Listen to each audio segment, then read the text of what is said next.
Hello, gamers from around the world. This is Boxenberger, the video game enthusiast from Germany, and I would like to welcome you to today's episode of the World of Gaming, and of course, co-streaming again on Wandering Duchess channel. But yeah, and guys, it's showcase season. It's like that showcase season is. I'm not a big sports guy, you know. I do watch when the Euro will air in June, a little bit of soccer, of course, but I'm a gamer, and E3 time, showcase season time is like my highlight of the year. You know, I'm excited and I'm looking forward to it, and there's plenty to talk about with the showcases coming up. Of course, a little later tonight, we're gonna have the State of Play, Ubisoft Forward is coming, Summer Game Fest, and then the big one, of course, the Xbox Showcase. So it's exciting times. But let me shout out our awesome community first. Welcome to everyone who is joining us here in the chat live. And big welcome to everyone who listens after the fact, either here on YouTube or on Spotify, Apple Podcast, Amazon Music, wherever you're listening. A big welcome to you guys as well. And Dutch, a big welcome to you. How are you doing today? Yeah, I'm good. I haven't changed since I got in from work, so I'm straight on. I had food and straight in here. So, Yeah. and of course, we were originally going to do this tomorrow, but Boxy just dropped in last second and went, "We're doing it today." So, so I rushed around like a madman, putting thumbnails together.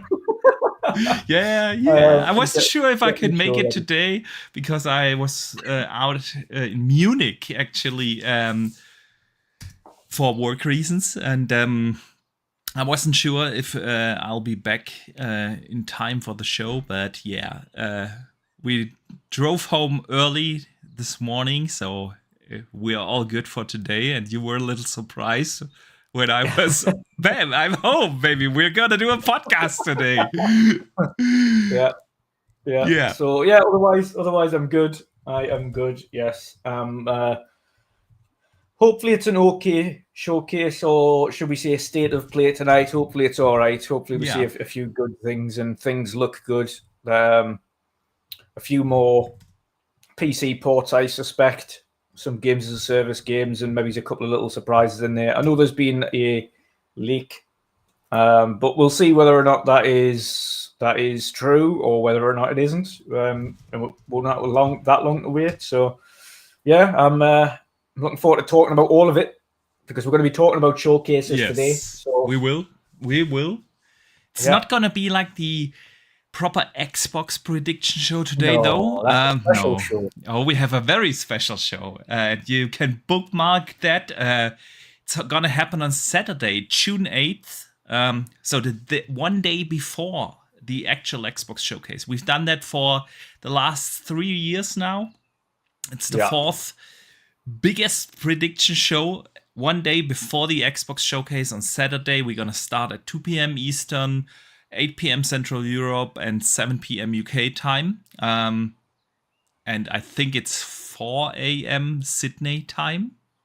Ooh, lovely. It could be that we have a couple of people from Australia joining us as well on that day. And it's going to be an awesome show. We will have more than 10 people coming into the Xbox prediction show, dropping in and out. Probably a lot of people also live from in LA. They are still on a maybe because it could be a time conflict with the summer showcase coverage event that happens afterwards. But a lot of people like Lord Cognito, King David, Ainsley, John from Xbox Era, and so on, they all told me, okay, Mr. Boomstick as well. They all told me they want to come on the show, and if it's via the phone for just a few minutes to give us some impressions. And we'll have plenty of other creators as well coming on for that big prediction show. So set your bookmarks. Yes, definitely. It's going to be fun. It's going to be fun times, man. Again, showcase season is always exciting. So enough with the self-promotion. Oh, no.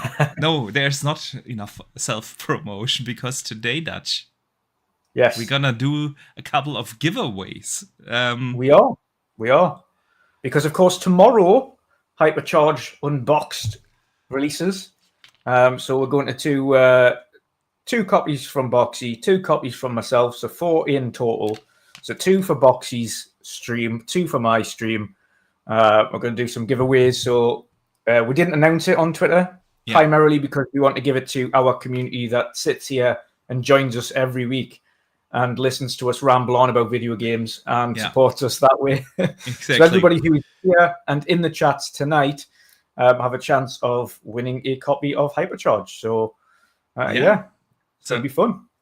Yeah, absolutely. And like you said, if we would have announced that on Twitter, we would have like these giveaway lurkers in there, and we didn't want to do that. So it's just for our regular community, the people that are here each and every week. So 2 on your channel, 2 on my channel. It's gonna be a blast. We're gonna do that a little later in the show, though. Yeah. So yeah.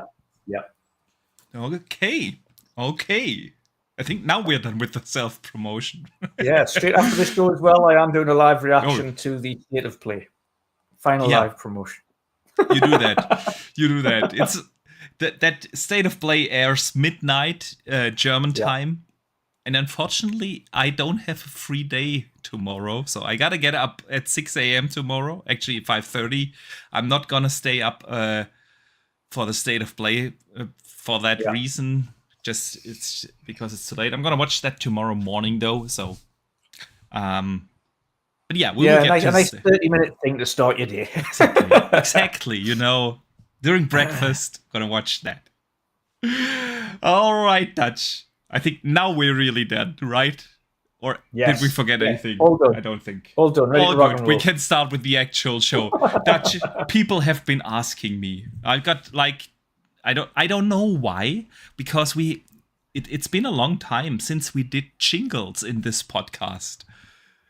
I remember the jingles, and we stopped doing that because the people that are listening on the audio services can't see the jingles. I want to quickly shout out Vin in the chat here.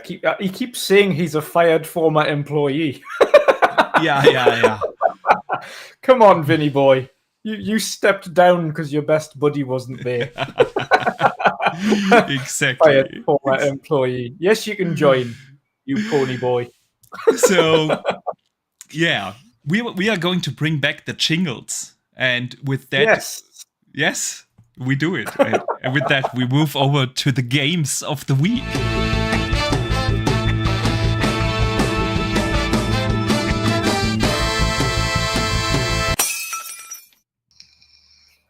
All right. The jingles are back, guys. And with that, we want to know, of course, what you guys have been playing.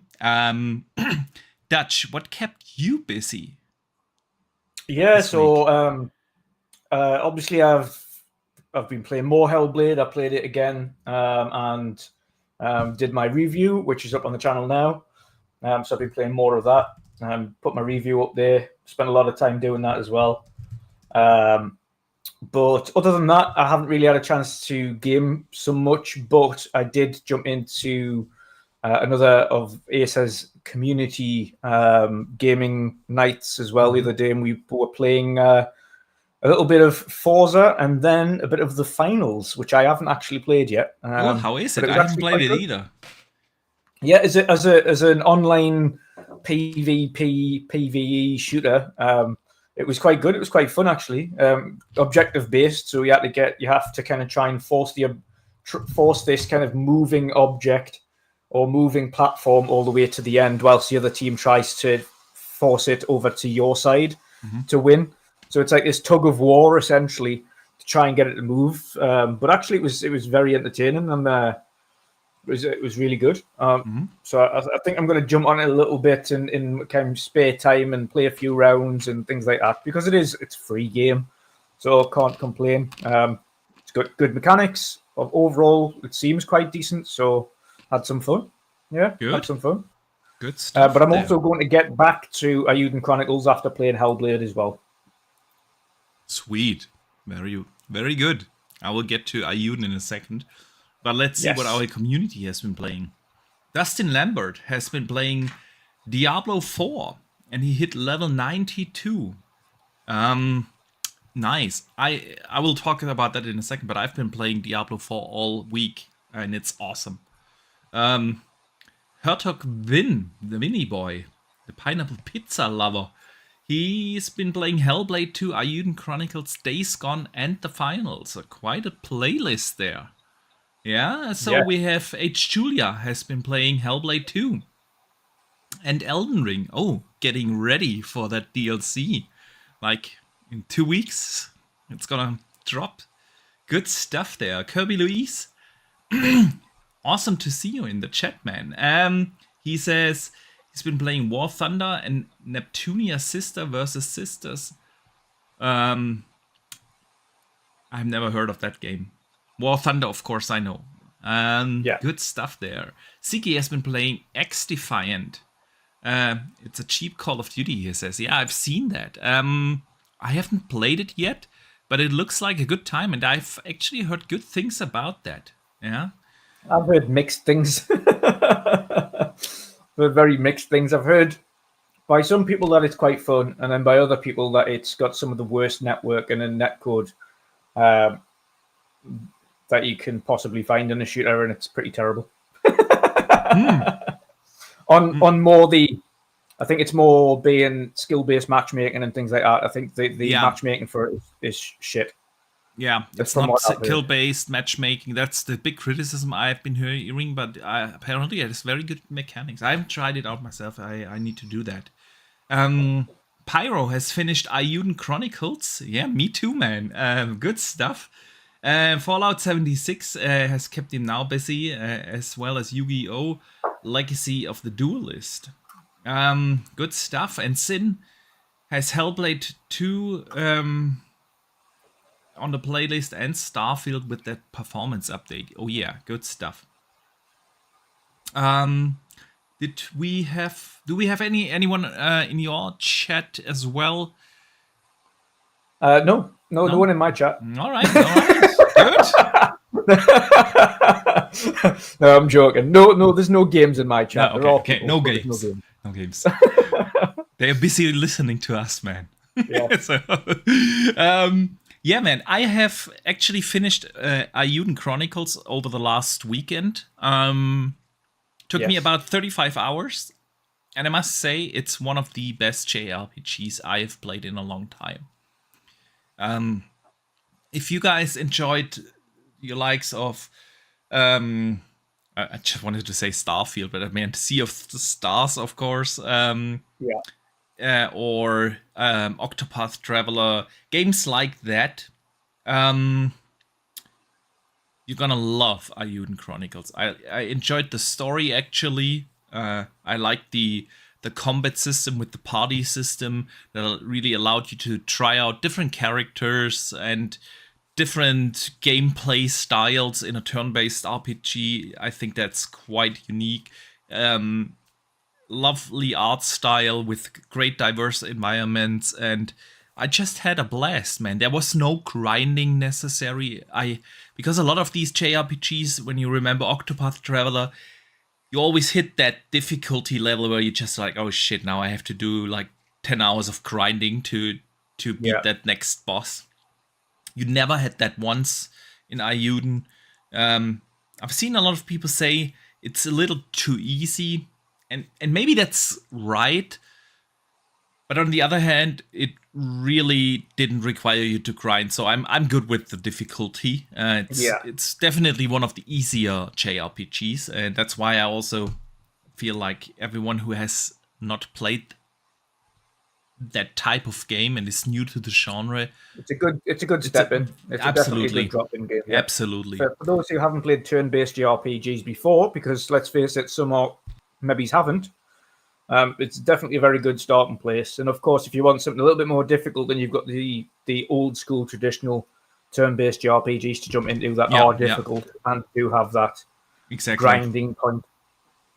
Yeah. So definitely, I recommend that game. I had a blast playing it. Then I went on the aforementioned business trip to Munich, and I played a lot. in the evenings, in the hotel room on my alley, I jumped back into Diablo 4. Nice. Started with Season 4 and checked out the Loot Reborn update, and boy, is it good. That is it's fantastic, man. They fixed a lot of smaller issues that I thought Diablo had, and they made the grinding much more rewarding, and you have a significantly better feeling of progression. There's plenty of stuff to do now, not just seasonal stuff. I've never bought a battle pass in any game, so I'm, not doing the battle pass stuff. But they didn't lock any content behind the battle pass, so you can play everything that the game has to offer, and it's really, really good, man. I'm rocking now a sorcerer in Season 4. Love the build I have. Love what they did with changing affixes and everything. Super addicted again. I couldn't recommend it more. Diablo 4. My only thing with I've got this is the same thing I've got with Starfield, with Diablo, with a load of them, is as much as I want to go back and try out these changes and try out these things, just so many things I need to catch up on. Yeah. Otherwise, I would, because I did really enjoy Diablo. I did enjoy playing it. It's just if I start playing something new, old now that I've played before, I'll never get through any of the stuff that I've got before it starts to get really busy. Yeah. I know what you mean. On the other hand, man, if you think about it, for the next 3 months, we don't have any major releases. We have minor things, smaller things. There's one that I forgot about that is releasing next month. Which one? Still Wakes the Deep. Yeah, but it's a super small game. Yeah, but still, it's one I forgot about. That's another Game Pass title. Yeah, I mean, there are things that I want to catch up. I want to properly get into Immortals of Avium. I've only played the first 5 hours or so. There are things. There are things that I want to catch up, but when I think about it, it's till the end of August, there's nothing major coming out other than the Elden Ring DLC, which is DLC, There are no major new releases, so we have plenty of time to catch up on stuff. Yeah, we've got up until just after the Xbox showcase, so we've got at least up until maybe July-ish. Between now and July to catch up, and then August, September, October, November, they're going to get super, super busy.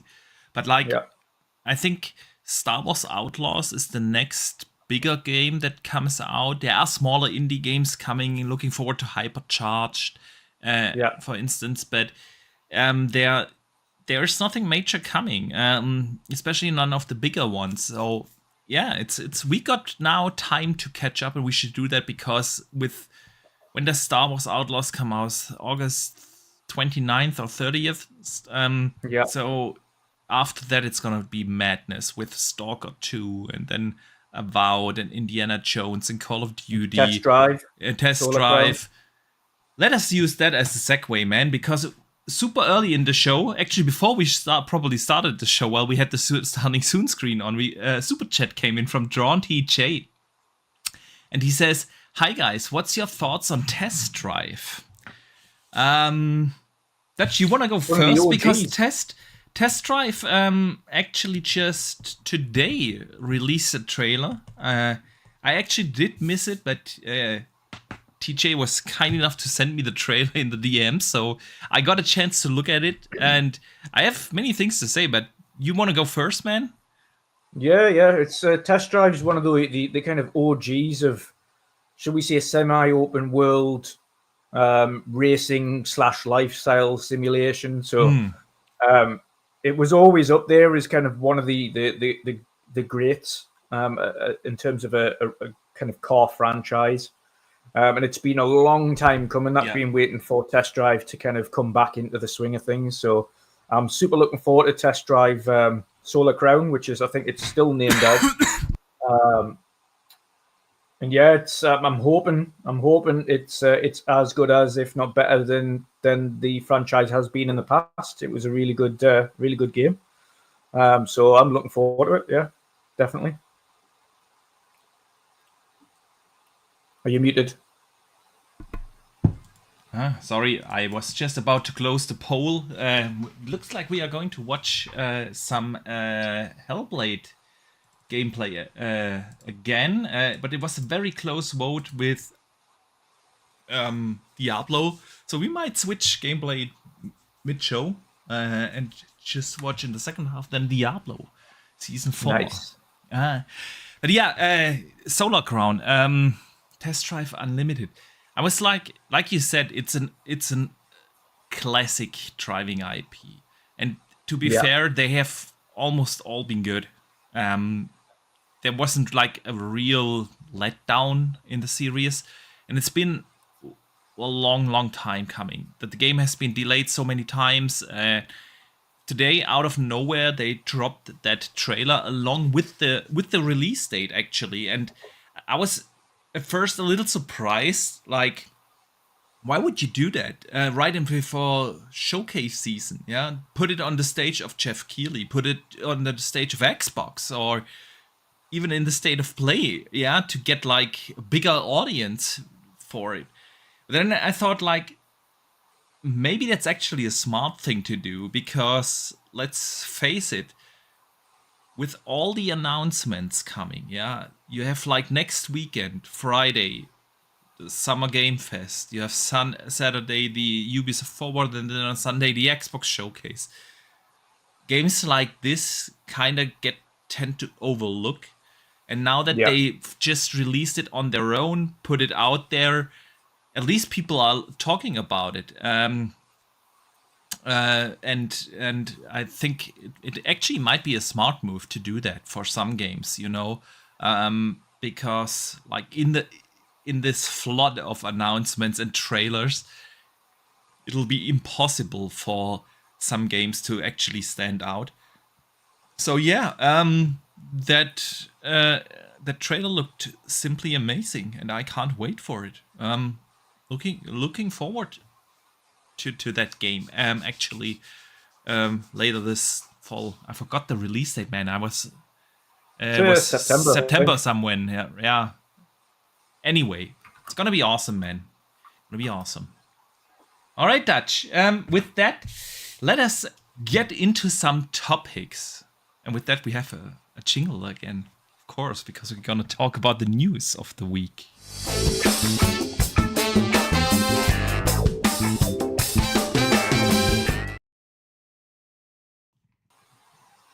Jingle, and we are back. Pressed the wrong button, actually. Anyway, we are back with the news of the week, and I wanted to start to talk to you about actually Sony. They had a business update, you know. Both new PlayStation CEOs came out and talked a little bit about the Sony strategy and PlayStation strategy and what they want to do with their games. And there's one clip, I actually also shared it on Twitter, from Herman Holst, where he talked about exclusivity. And the exclusivity talk has been something we've been doing, of course, on this show. The community has been doing it. It's a controversial topic, especially with Xbox as of late. And Herman Holtz doubled down and explained what their strategy is. And he said all live service games going forward will come day and date to PC, to PlayStation and PC at the same date. But they are not going to do that for single-player games. The single-player games will come to PC, but with a certain delay. So basically, the PS5 consoles getting timed exclusive for their single-player first-party IP. And I actually shared that tweet and that clip, I mean, and it's a tough discussion out there about this new, old. I mean, it was basically known, but they basically reconfirmed that strategy that PlayStation, the console, is still getting some exclusives. So, what do you think about this? Because I have a lot to say about it, but I want to let you go first, man. Yeah, obviously they're still trying to sell consoles. Consoles make up a massive part of their structure. Even if the revenue of the consoles isn't as high anymore, it still makes up a significant portion of where they have their player base, and significantly more so than it is for Xbox, which is probably understandable as to why Xbox are kind of focused on more of a multi-strategy now, because they just simply, I think they've almost given up on not so much given up entirely on the console space, but given up on chasing big numbers on there. I don't think they see themselves getting to the 70, 80, 90 million mark on Xbox anymore. I think they'd be very lucky if they get 50 million. Come the end of the generation, I don't even think they'll get that, to be fair. Whereas PlayStation, I think, are still pretty much on track to get to that 90 million plus mark by the end of the gen. So it's still, if they continue still a big like that, portion. it'll be even higher. Just today, Matt Piscatella revealed that the PS5 is like, it was 6 or 7% or something like that ahead in life to date sales. The only thing we have to think of on this occasion, I would say, was depending on how long the generation is this time around. If that's true, and that's the difference. If, for instance, Xbox force the issue and push their next gen sooner, PlayStation might also push their next sooner than they would have initially anticipated. You think so? Because the PS5 Pro is all but confirmed, and if that's going to come out this holiday season, they can't do a next gen console, the PS6, in 26 or 27. That's besides the effort they. When did the Pro launch last time? Because it doesn't feel like it was like, I'm sure that was only about 2 years prior to the end of the gen. No, it was 3 years into the generation, and then they had 5 years left with the PS5 Pro, PS4 Pro. So right, yeah, that's like, and that's what I mean. It's also, you can't really decide these rumors that Xbox might launch in 26. When did we hear about them? Like, I want to say half a year ago or so. So let's say beginning of 24, they make this decision to bring out the PS6 early. A console still has 3-4 more towards 4 years of development time. So it's really not like, oh, they are coming early, let's release our console early. That's not how it works. These plans... No, I just think instead of the end of the generation being, because theoretically, if we're going by last gen, the end of this generation would be maybe 28, 29. 28, but, yeah. 8-year cycle. Yeah. If Xbox are bringing out their next gen console in 26, that will pull forward the end of the generation by 2 years, which is a significant difference compared to when PlayStation do it. So it might, even if it's by a year, it could force them to bring it out in 27 instead. And that would then have a knock-on effect onto the life cycle. Okay. Yeah, I get your point. So that's what I'm saying. Yeah, not necessarily like they're going to release one in 26 as well, because I don't think they will. I think it could go, okay, right, instead of doing it in 28, we'll pull ours forward to 27. And then it'll be a case of they've got a year's head, like Xbox have got a year's head start, but PlayStation have also got the upper hand on that sense, because then they've got most likely the more powerful console for that generation, if they do that. That being said, going back to the strategy of game releases, I still think they completely underestimate PC gamers as a whole. And by assuming that they will come to PlayStation to buy the games. They have never in their life. I've seen that argument a lot in my Twitter thread, and I've replied to almost everyone. I don't think that this is a move to bring over people from PC Yeah, to but that's what. console. But It's more about keeping the people that are yeah, already on console in the console ecosystem, not move over to both of PC. them mentioned hoping to get PC players to get a PlayStation or incentivize them to get a PlayStation by releasing it first on PlayStation. And I don't think that'll be as we know, that won't be the case. PC Yeah, players I are more than agree. happy to wait I because not totally only agree. because the reason people are ultimately gaming on PC in the first place is because those people want the high fidelity and the high frame rates.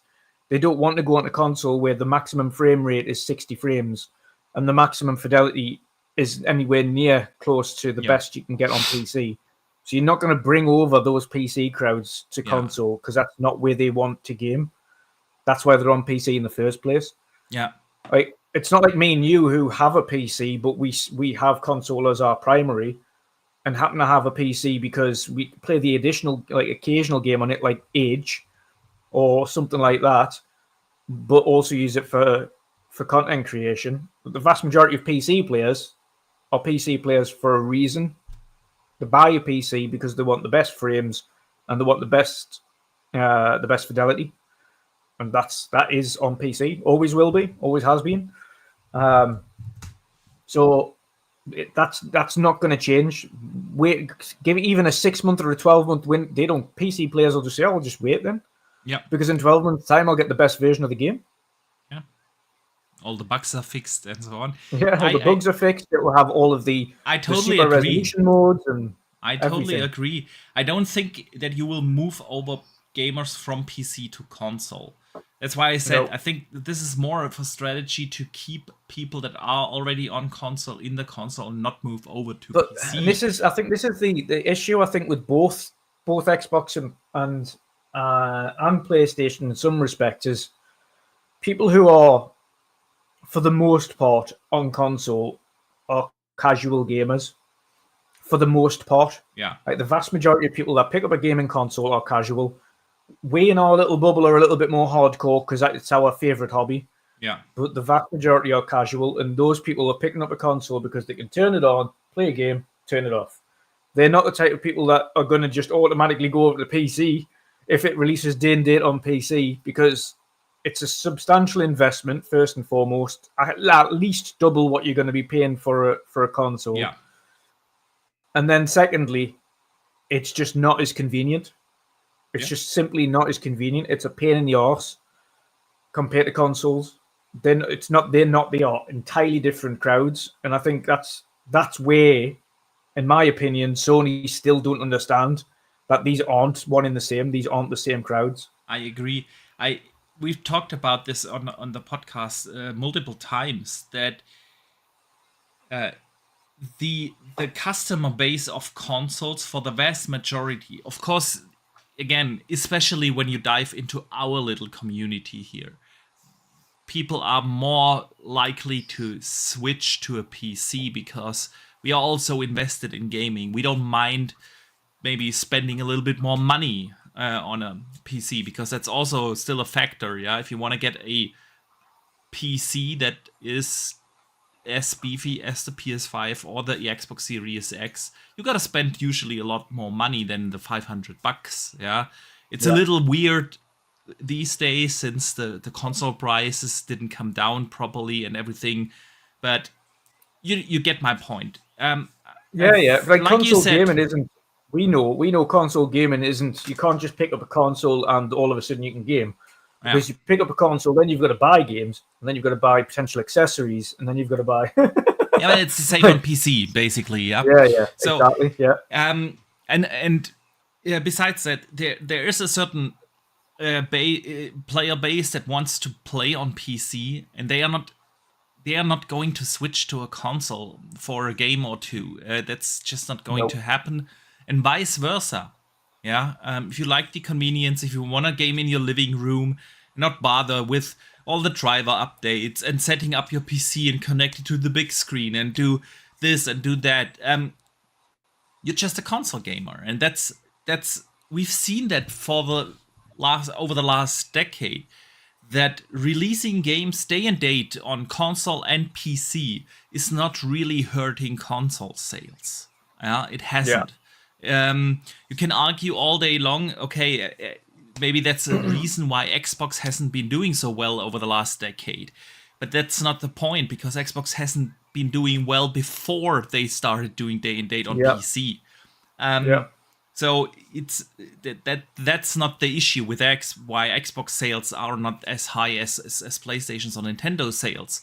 That's a totally different story. So and PC gamers have already more to play than console gamers. They are more than likely to wait a year or two to play the next God of War or Horizon or whatever they are making, So I also think... We add to that as well, the vast majority of a lot of these big third-party games that are coming out always have the early accesses and things like that on PC first and foremost. Yeah. Like No Rest for the Wicked, PC early access, Where Winds Meet, PC early access. Like all of these big third-party games that are coming out are all PC early access first and foremost, so they're not missing out. If anything, they probably get more access to games than console gamers. Yeah, and sooner. And especially, these games, they have a certain hype window, and that's like the 2 or 3 or maybe 4 weeks. But then you're already in like Elden Ring territory, You have the 2-3 weeks after launch where you have that hype window where everyone is playing it, everyone is talking about it, the articles are getting written, the people on social channels share their clips, their screenshots, and so on. That's the hype window. And you completely losing out if you don't bring your games day and date to PC. Because like Ghost of Tsushima came out for PC last week or so? And a handful of people were out there on the social channels. I'm playing that game now.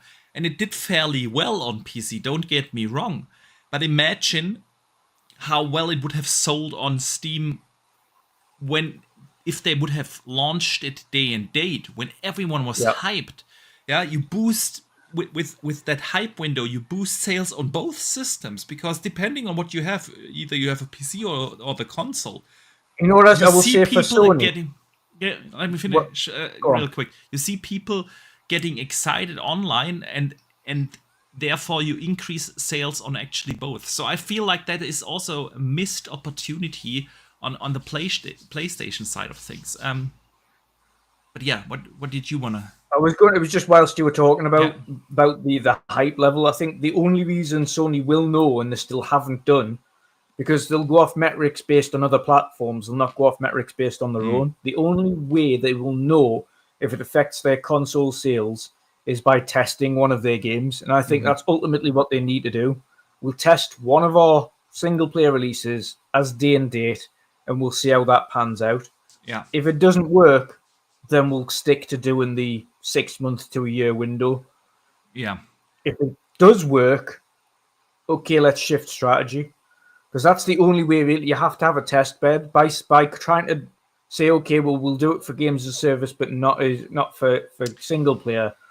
That doesn't really make sense. Whilst I if it's agree going to be with really successful for games as a service, then you're going to have the similar success, not like for like, but similar success for a single player. Because as you mentioned, it's about that hype and that FOMO. And when things come out, regardless if it's PlayStation or PC, because it's not like they're going to release it on Xbox or on Nintendo, is it? So it makes no difference there. They're still going to be wanting to play it on either a PlayStation or a PC. If someone sees it playing on PlayStation and they find out it's on PC and they're a PC gamer, not a PlayStation gamer, they'll get it on PC, and they'll be like, oh, it's on PC as well, sweet. If they're a PC, if they see someone playing it on PC, but they don't have a PC, but they find out it's on PlayStation, they'll pick it up on PlayStation. Exactly. That's what I meant. It's like, you boost on both using that hype level. Although I get your train of thought when it comes to testing the waters and trying it out, but I feel like what their fear is that they lose console install base. And you will not realize that with one game. That's something you will see gradually over years. So I'm not sure if that's for them in their logic, But the right they thing might see, to do. the thing is, though, is they might see similar with effect from the games as service games. I agree. If they get Look at if they get really good at games as service games, because let's face it, the vast majority of popular Xbox games are multiplayer games. The vast majority of the ones that do super well are the multiplayer games. Yeah. Not so much the single player games. They've never done that well for Xbox, unfortunately. That's but true. The single player games have always notoriously done very well on every platform that they've released on. And we see that even today. Sea of Thieves is one of the highest selling games on all platforms. Yeah. So, I mean, it speaks for itself. So the fact that I think it could end up being a double-edged sword for them, because I think that same risk will apply to games as service games as they do to single player. Absolutely. Single player games are not the only reason why people get a gaming system. If you think about why a lot of people getting consoles to play Fortnite and Call of Duty and the FIFA, all live service games. So live service games can ship consoles and hardware, and I do agree there. I gotta admit to try to bring in some other aspects, because there are two things I actually liked about that statement. The first is, at least they are clear. It's a clear statement. This is what we intend to do, and it leaves very little room for speculation. And that clear messaging on what are we going to do. And things might change in a year or 2 or 3. I still believe that eventually they will do day and date on PC, also for single player games. The strategies change. But for now, they at least have addressed it in a clear manner. Whether you agree with that strategy or not, but at least it's clear and not muddled like with the communication from Xbox, where everyone is like, oh, and is this now coming or that now coming, and what is happening with this game? And I think it's mainly in part because, as you mentioned earlier, in part they still want to try and sell this PS5 Pro primarily. I think ideally they still need a reason for people to buy that console, not specifically the PS5, because the PS5 is selling as good as it's going to sell. I don't think it'll improve. I don't think it'll get worse. Yeah. It's just going to continue to kind of slowly trickle, but they'll need a reason for people to get a PS5 Pro, which is why they're not doing single player day and date yet. Yeah. But I think as going into next generation, I think that will start to change. I still think they will. And I think they'll use the metrics that they've seen from the games as a service games. I think so as a track. Strategies will change, but for the next probably 2 years, they're gonna do that with that strategy at least. And then let's see where the gaming industry will be then. And then, of course, they will adjust. But again, I like the clear messaging. The second part is, at least they are trying to keep the console alive. Whether that's the right strategy or not is a different discussion, and we just had that. I don't really think that it would matter to bring day-and-date PC games to the console install base. But at least they really try to keep that alive. And I, as a primarily console gamer, appreciate that, because we've seen a lot of, criticism but concerns towards the console gaming industry. And I love my consoles. I love my Xbox. I love the PlayStation. I also do enjoy my Nintendo, and I want to keep that console gaming alive. And I want to, whenever I was criticizing Xbox for doing what they do, it's because, and I hope I made that clear in past podcasts, it's because I want competition in between a healthy Xbox. That's all we've ever said, Boxy. Yeah. That's all we've ever said. So, competition. And the one thing that Sony at least try to do, whether it's the right moves or not, but in their mindset, they are obviously doing the right thing. They care for a healthy console install base, which is what Xbox kind of feels like have given up on. They haven't seen growth in console. And yes, the overall console industry isn't particularly growing. It's also not like Sony is growing the PlayStation overall console install base significantly. It's growing a little bit. We've just seen the numbers from Matt Pescatella today. But it's not like, But if you look at PlayStation and Nintendo, they are in basically every generation able to sell 100+ million consoles, which Xbox never did. Yeah, they came close with the Xbox 360. They came almost close to that. But after that, they ended the Xbox One generation at around 55 to 60 million units, which is what the estimations are out there. And this gen, it looks actually even a little worse. Yeah, they are like 10% behind the life-to-date sales of the Xbox One. So if that continues, and like you mentioned earlier, if they start the next gen early in 26, they will also end up around plus minus 50 million, and they are not able to reach the 100 million, and that's where they just can't get to. And now they kind of given up on that. And I always say, like, I feel Xbox could do that. They could definitely reach 100 and 120 million users, because if they now have what it takes to have that huge install base, but it takes time, and the time starts now for them because they haven't had a proper game lineup for 10 years. It has been mostly Forza, Halo, and Gears. Even this gen. Look at this gen. We are 3.5 years into this gen. And the outside of Starfield, which is the one exception, they only had Forza and Gears games to sell the system on. Because a Pentiment and a Grounded, as great as they may be, are not moving the needle. Yeah. And now we are getting to this point where we have like this regular cadence from Xbox. We have Hellblade just last week released. Yeah, then Indiana Jones is coming, and Avowed is coming. And next year we will probably get a Fable and a Perfect Dark and a State of Decay and all these games. They are coming out now. And if you continue that for 2, 3, 4 consecutive years without having a 2022 where they had 0 games, it takes time.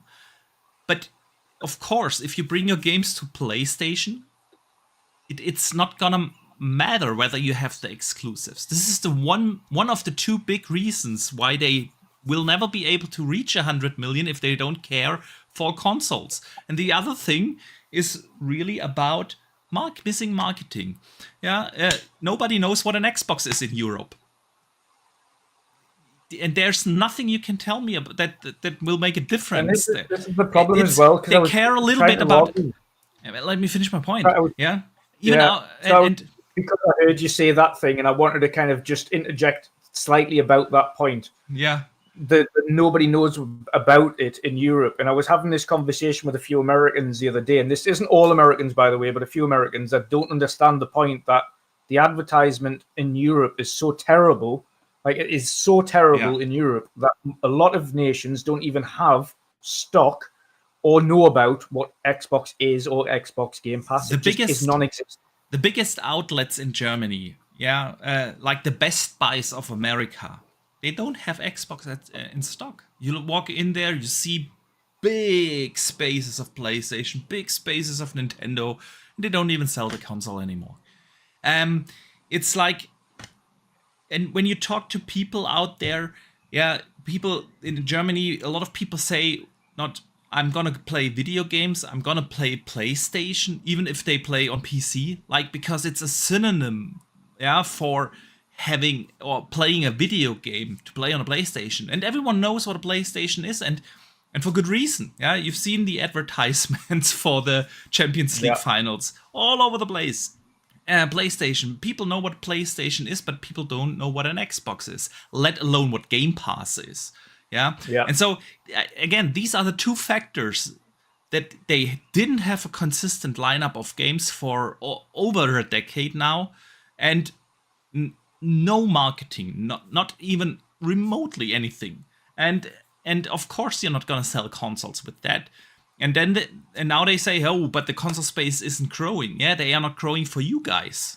Yeah, and that's the thing whether I agree with PlayStation and their business practices over the last years and now their strategy going forward, but at least they try to have a healthy install base. And these are the two positives I want to take out of this statement here.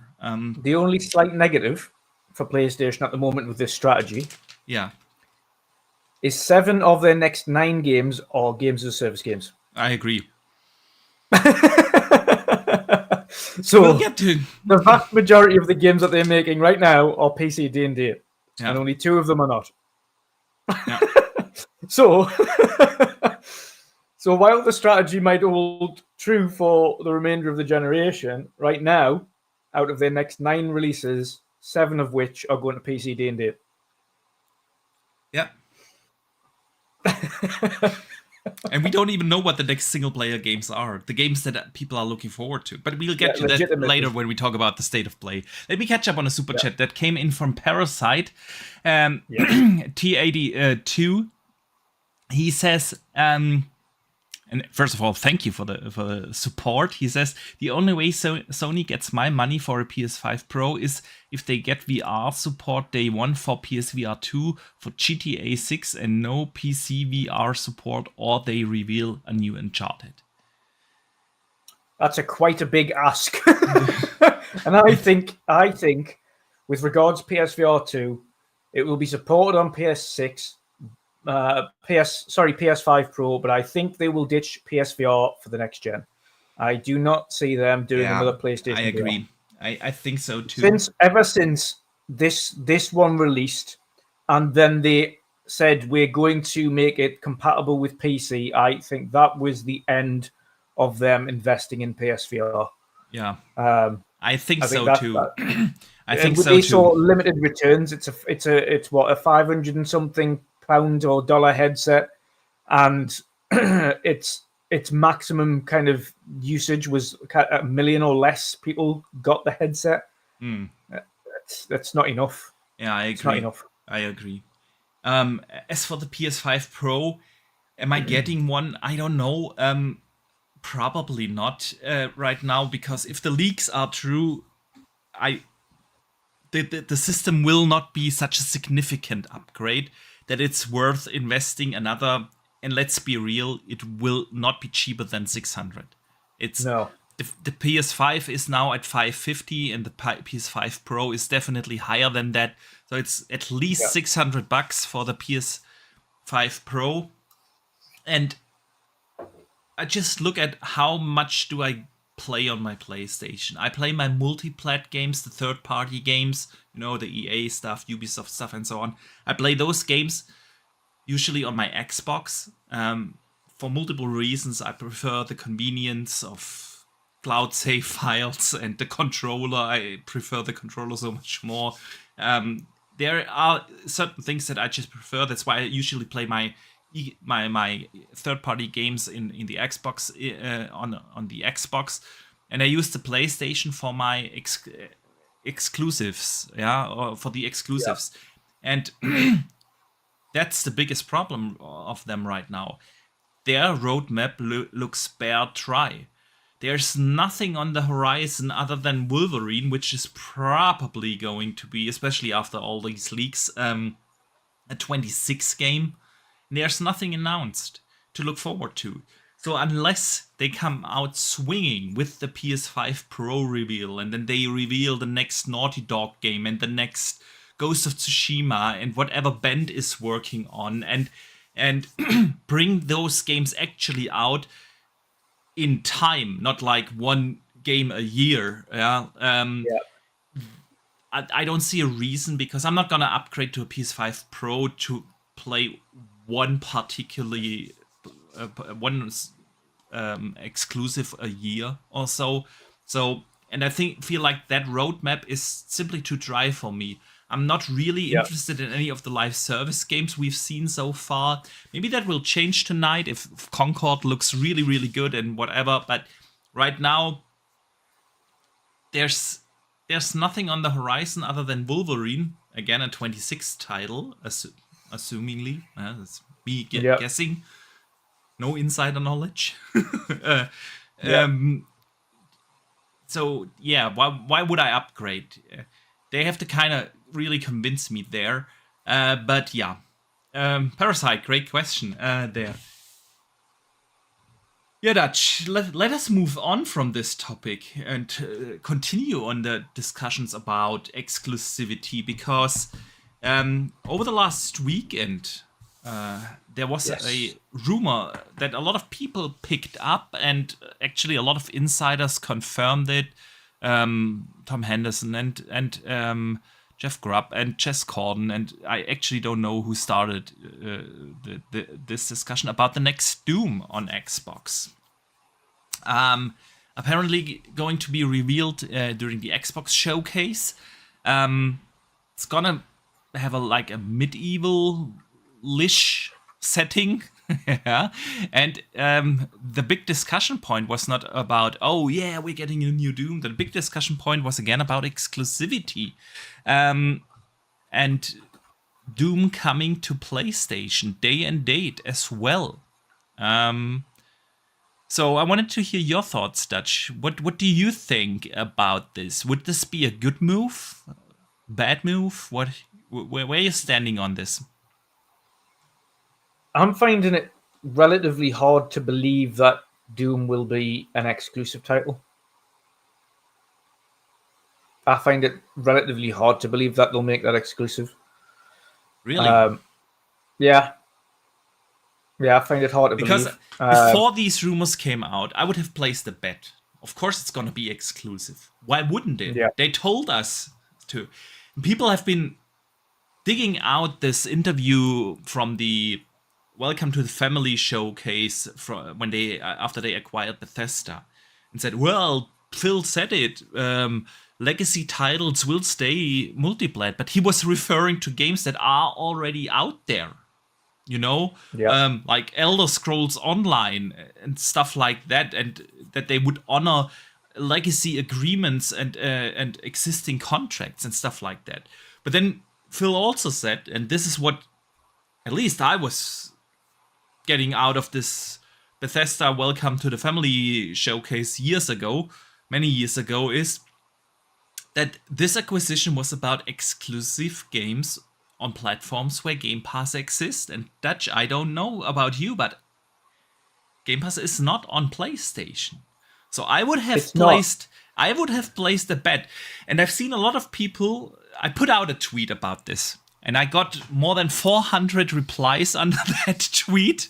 And a lot of people said, well, it's always been a multi-platform title. It's a legacy title. Of course it's going to be multi-plat. But listen, this is absolutely no argument in my opinion, because let's be real. Spider-Man has been a multi-platform IP for many, many, many years. For decades, it has been a multi-platform IP. Until Sony acquired Insomniac. And then Spider-Man is now a PlayStation exclusive. Things change. Publishers, developers get acquired, and things get or become exclusive. And that is, and so the argument about it's always been multiplat is nonsense to me. This is obviously them. Yeah, I was going to say that's not my thinking. My trail of thoughts. Then explain your thinking. Yes.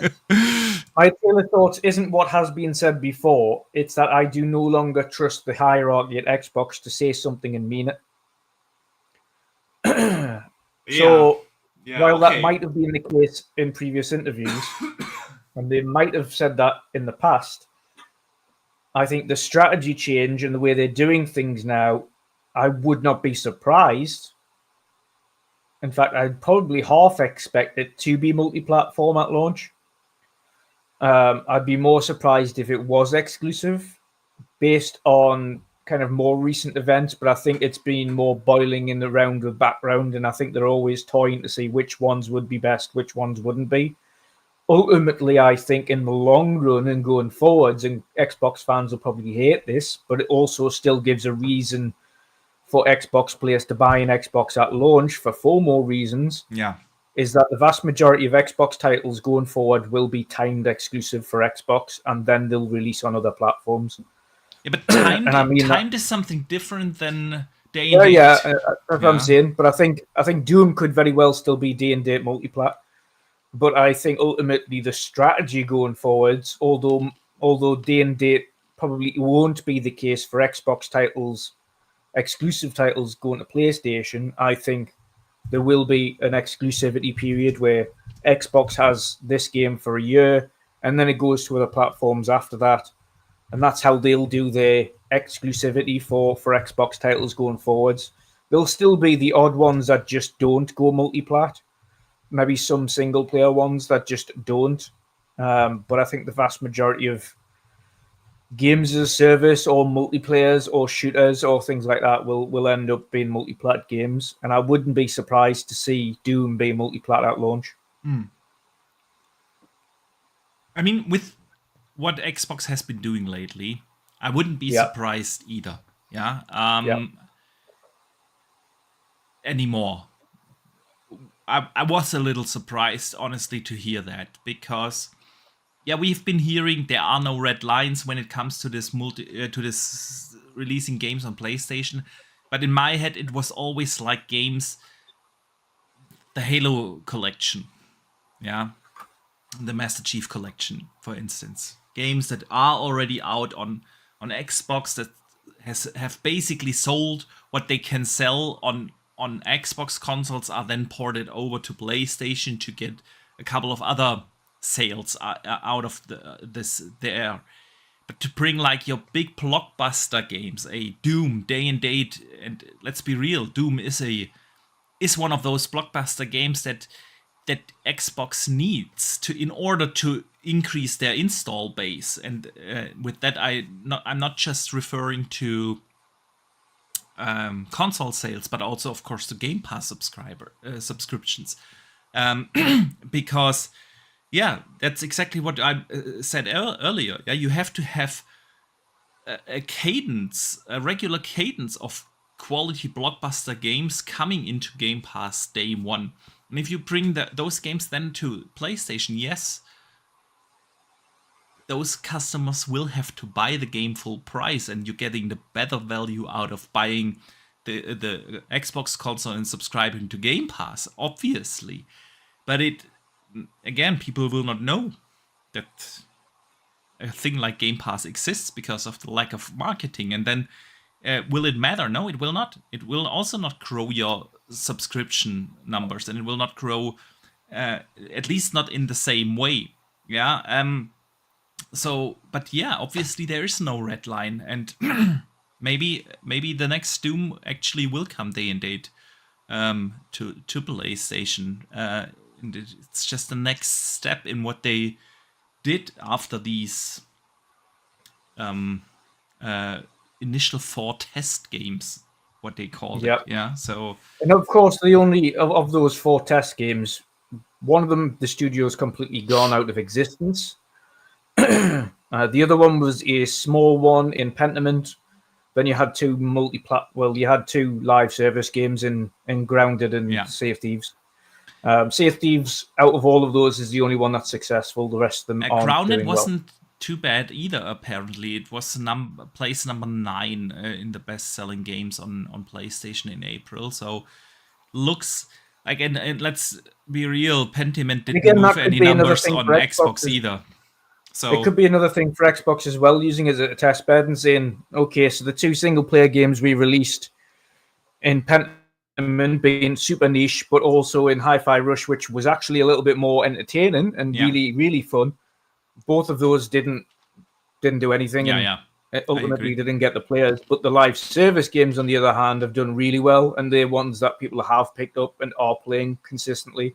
And again, Xbox could theoretically use this as a test bed to say, okay, maybe we just avoid the single player stuff and then we just port all the multiplayer stuff. Maybe. Yeah. In which case, don't be surprised to see Halo. And Gears. Gears, potentially. I would say Gears less so. The only reason I say that is because that Although it has a multiplayer element to it, the vast majority of us that pick up Gears, or at least the vast majority of us that pick up Gears, are playing it for the campaign. I'm not sure. I'm not sure. I'm loving multiplayer, hot mode, and things you like played the that. horde mode though. Yeah, but ultimately, like the actual amount of people playing Gears online right now, it isn't substantial. Yeah. It's not. And you don't see like any big influencers are playing it. It's not one of these games that are gaining significant traction as in terms of online. When you're talking about the likes of Halo, though, even now there's still a significant amount of people that are playing Halo online. Yeah. There's still you've got your Halo esports tournaments. You don't have a Gears esports tournament now. True. I know what you mean. I know what you mean. Yeah. But maybe, I mean, I've seen the speculation out there about the Marcus Phoenix collection, and maybe they bring that to PlayStation and get people hooked in the IP. You know, you can spin that all day. And I was going to say Forza Horizon as well until we saw the former developers of Forza Horizon, who set up Maverick Games, are creating a new narrative open world driving game with Amazon that's going to be multi-plat. And then I thought, probably not to be Forza Horizon, I don't think now. Well, honestly, I don't think it's the decision of the developers anymore. Yeah, I fully believe but that. I think when you look at the market as well, in terms of games that are open world driving simulation games, you'll have the new Maverick Games open world game, Test Drive, and The Crew. Yeah. So you've got three open world driving games there on every platform. Yeah. And then exclusive Forza Horizon. I don't think there's a substantial need. And when they have a look at, and granted, Forza Horizon out of all of them is still the top dog, because none of them have come close to Horizon as yet. I still think there isn't a big, if they look at that market, there isn't a big need for those games on the other platforms. There isn't a big want for them. They've had similar ones on their platforms and they haven't had traction. Yeah. We shall see. I mean, again, you can make the argument if you bring something like a Marcus Phoenix collection to PlayStation, you get a lot of new players introduced into the IP, into the franchise, and then when the shiny new Gear 6 comes out and you make that an Xbox ecosystem exclusive, you bring people over into your ecosystem because they want to see that or want to play that great new shiny looking Gear 6, you know. You can argue there. I'm still not really on board with this strategy overall, because I don't feel like it will generate more competition in the console space. It will. I'm not sure if it is healthy for the long-term console ecosystem. So, yeah, we shall see, man. I want to catch up on a super chat from Parasite T82. He says, so PlayStation's fans have been getting drip-fed games and now all they get is 30 minutes of state of play. Meanwhile, Xbox gives us a long showcase and Call of Duty Direct. And does this... I don't know what that emoji is called. Whatever. Shoulder shrug. Shoulder. It's meant to be like... Yeah. So yeah, it's the state of play is definitely not what PlayStation fans have been hoping for.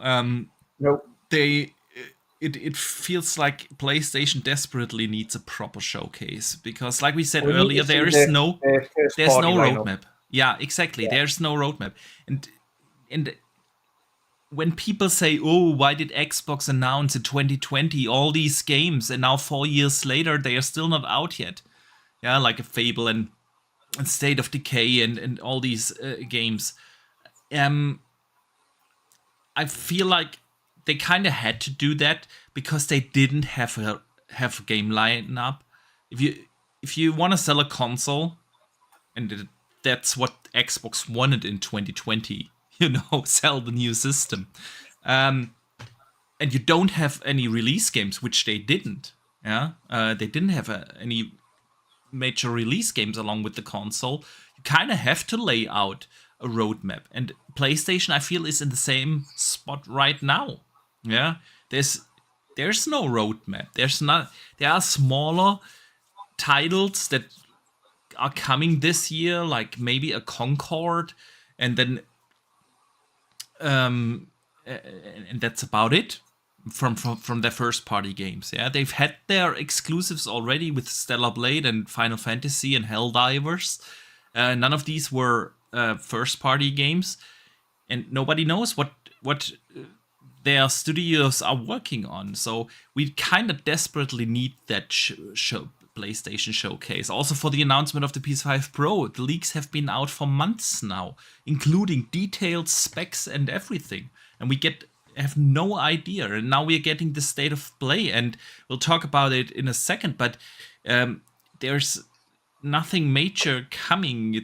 They're not gonna use the state of play to announce the next Naughty Dog game, and so on. And so and Xbox have been consistent with showcases. PlayStation didn't have a showcase in 2022. Nothing at all. They had one last year, which was not good. Really not good. And now in the middle of showcase season, everyone was hoping, we get a proper PlayStation showcase, and we just get the state of play. It's kind of disappointing there. But since they have been significantly more consistent in releasing major games for the last decade, of course they can get away with that easier in the games media space. But if the games media would be honest for a change, it's really not looking good right now on the PlayStation side of things. There's really no incentive to invest in that ecosystem. While on the Xbox side of things, it looks great. Again, Hellblade 2 just came out. We're soon gonna get Towerborn and Avowed and Stalker 2 and Indiana Jones. But still the headlines are a little vice versa, you know what I mean? Speaking of Towerborn, that is the closed the beta. Closed now. It's no longer closed and opened. So, and they've got news coming soon. So, so I expect that game to potentially be at the showcase in June. Maybe they might give that to Summer Game Fest. I don't know, depending on how much they've got to show in the big showcase. If they've got a lot of big games to show in the big showcase, but you never know. I think Towerborn is going to be a shadow drop at the showcase. I think so as well. I think so. I think what I've played, all I can say from what I've played, because I can't tell anybody about the game, but from what I've played, it was super polished, really well done, and I'm expecting that game to release. When they're ready to drop it, it will drop, and it's going to be fine. Yeah. So we shall see.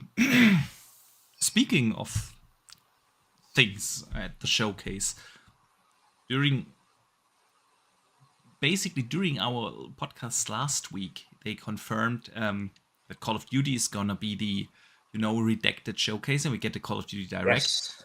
And earlier this week, they also officially now confirmed that Call of Duty is coming day one into Game Pass. Yep. It's not like Sarah Bond didn't tell us that multiple times that they intend to release. But this is Xbox's problem, though, Boxy. Yeah. This is Xbox's problem. We don't believe them until it happens. Yeah, that's the thing. We shouldn't be in a position where we just go, okay, yeah, you've said it, but we'll see. Yeah, and that's what it's been like for the last 2 years. Yeah, you've said that before. Yep. We'll see. I agree. Shouldn't be that way. Way. But given their track record, it's kind of understandable that it is this way. And I understand that a lot of people are very skeptic about what Xbox is saying and doing, because sometimes those two things are simply different things. Yeah. But yeah, I think now it's gonna happen. After this announcement, yeah, you can't take that back and not release it you day can't one. take that back anymore. That's so. Yeah, what do you think? Is this a big win for Xbox? Is it gonna do what they hope to do? I mean, there is a risk of leaving money on the table, and so how do you feel about that? So there's caveats.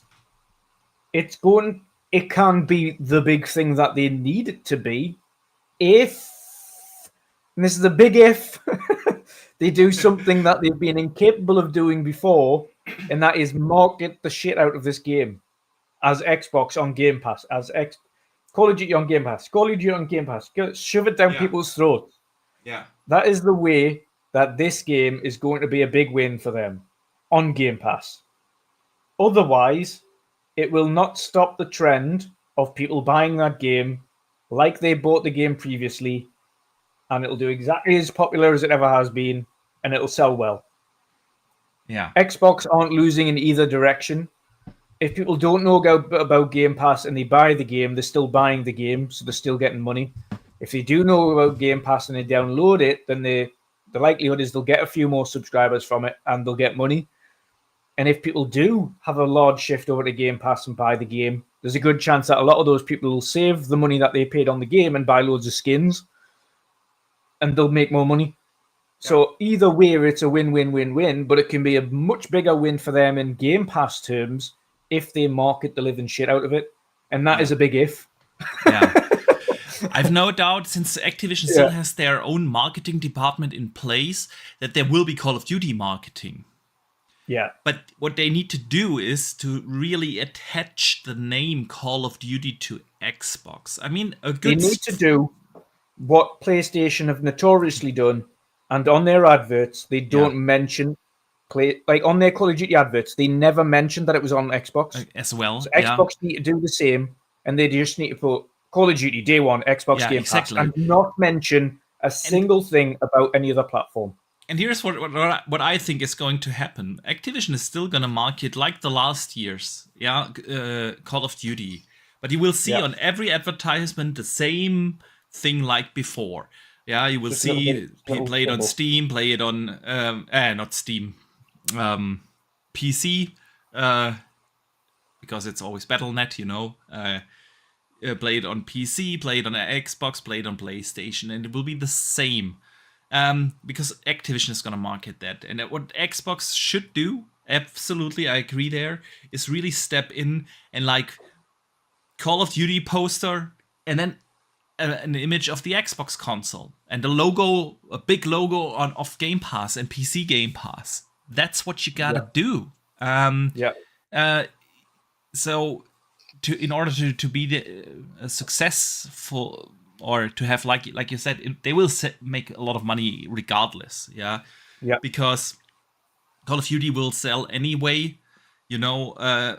But for the only what they want to do is grow Game Pass subscribers, right? And with that, you need to really take advantage of marketing and attaching that. I mean, the first big good step is to have a Call of Duty Direct after the Xbox showcase. With that, it is already, at least for the hardcore gamers and for the gaming media landscape, they are going to attach that name Call of Duty to Xbox. So the first good step there.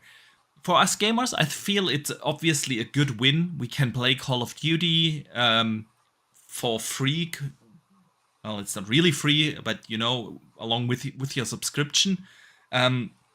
I personally like it very much because I do enjoy the campaigns of Call of Duty. I'm not a Call of Duty multiplayer guy, so usually I don't buy the newest Call of Duty at launch because I don't want to spend $70 for a 5-hour campaign. Call me cheap, but that's just not worth my money. And I usually buy the Call of Duties when they are on sale for $20 or $30 to play the campaigns. And now I can play them, the campaign day and date, which is awesome. for me, that's a good value. So I think for customers, that's a good thing. If Microsoft makes a little bit more or a little bit less money on it, honestly, I couldn't really care less, to be honest. Yeah. There's only two games that can make Game Pass really skyrocket if marketed correctly. One of them's Call of Duty, and the other one's GTA. They're the only two games that will really have a significant impact on subscribers if it's marketed correctly. We know GTA will never happen in terms of a day and date thing. Yeah. Call of Duty is their only chance to really see if they can push sub numbers in a substantial way, because that's a game that grabs casuals. If you can attribute this correctly in marketing and air it to the casuals, like we see these big adverts for Call of Duty all over the TV, which it needs to be, in every nation, and have Game Pass slapped on it at the end every time, and not just the little logo, but coming day one on Game Pass. As soon as that advert comes to an end, that's what you need to have, like every single time. Yeah, I agree. Every single time, and then you actually have to have the adverts, Yeah. And again, Activision has been marketing Call of Duty heavily around Europe, definitely. But yeah, let's see if they will be able to attach that.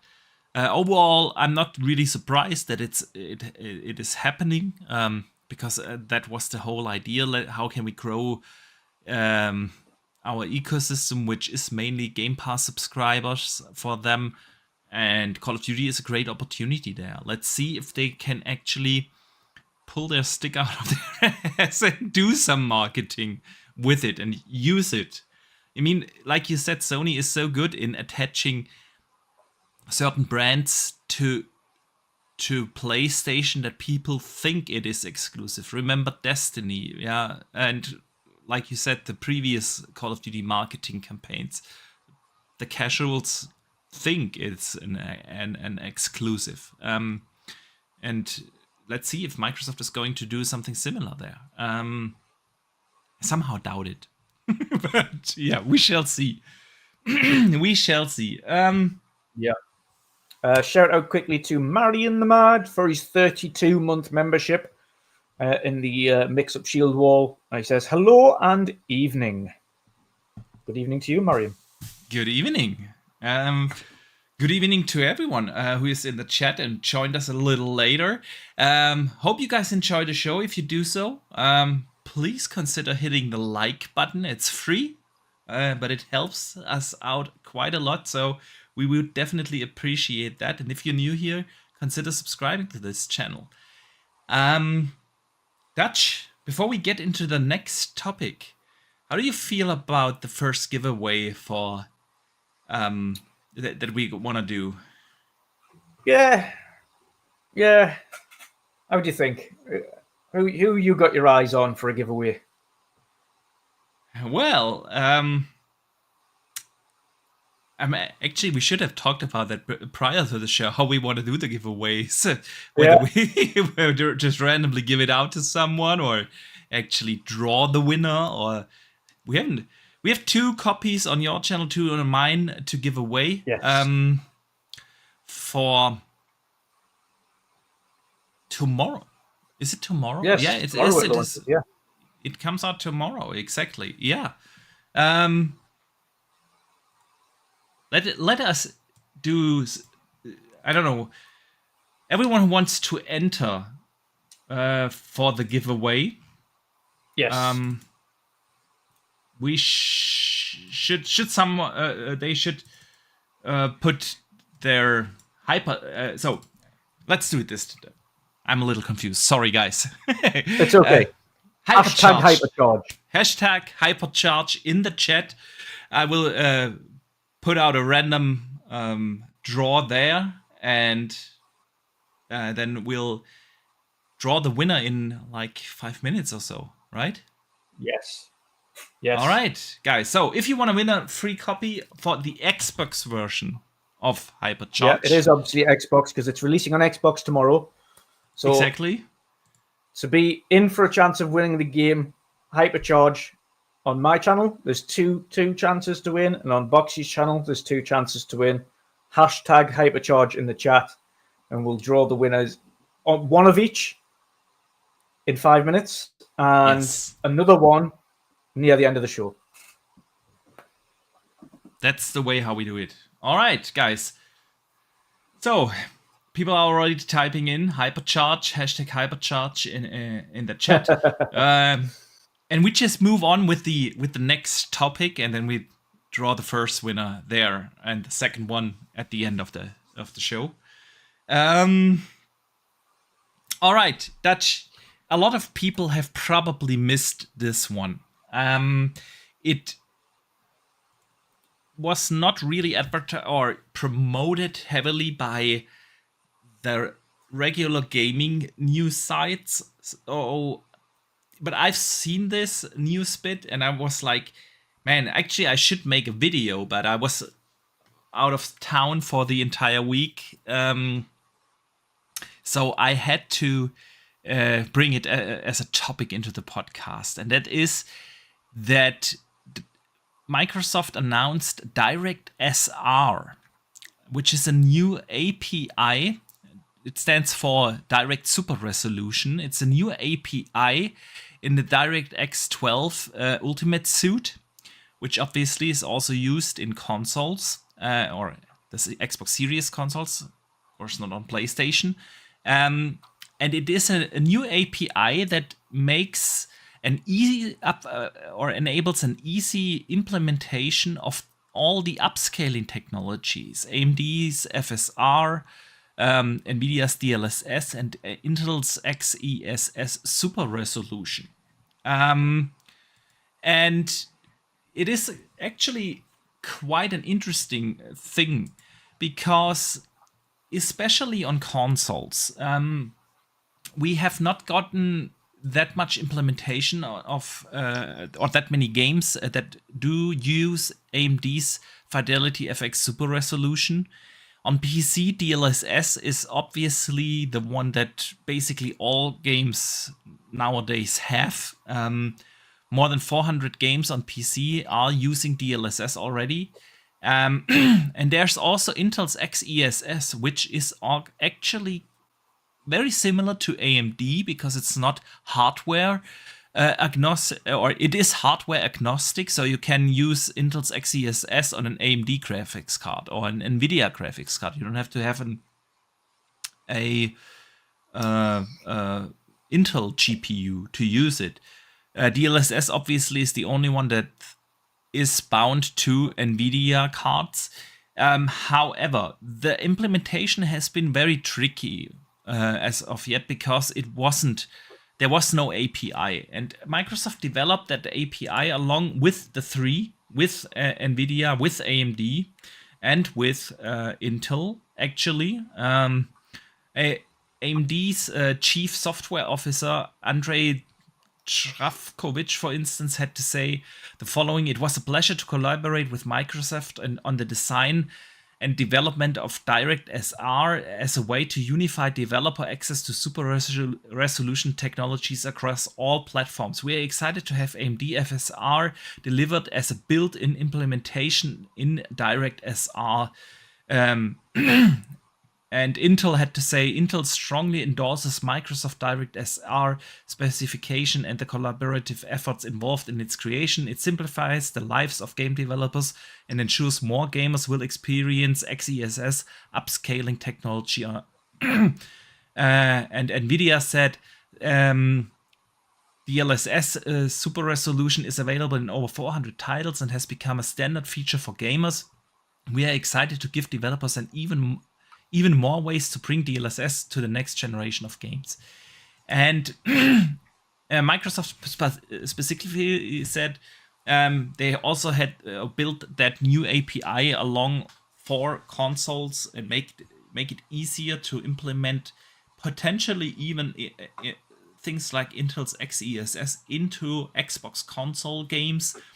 And I wanted to hear your thoughts on this. Do you think this is a big deal? This is a cool thing? And will it finally help developers make use or enable developers to make or implement it more often into games, because especially on console, it makes sense to use these features and upscaling technologies. While it makes sense, Boxy, while we keep banging the drum for them getting all of these things implemented to make the games run better, perform better, look better, and just technically run a lot better. Developers, on the other hand, are a strange beast, because with all of the tools currently available to them, they're still not using or utilizing them to their fullest extent in order to get them used or running. Not all of them use DLSR or FSR, even 2 or 3. Not all of them use any of these things, such as like Xbox's velocity architecture is really used to its fullest extent. So there's a lot of tools that developers have available to them that they're not really using now. So whilst it should be used and implemented, and it is a good thing that it is available to developers, whether or not they're actually utilized is a whole nother ballpark. Definitely. Yeah, it's going to be interesting to see who's going to be the first to take advantage of that. Yeah, we shall see. If they use it more.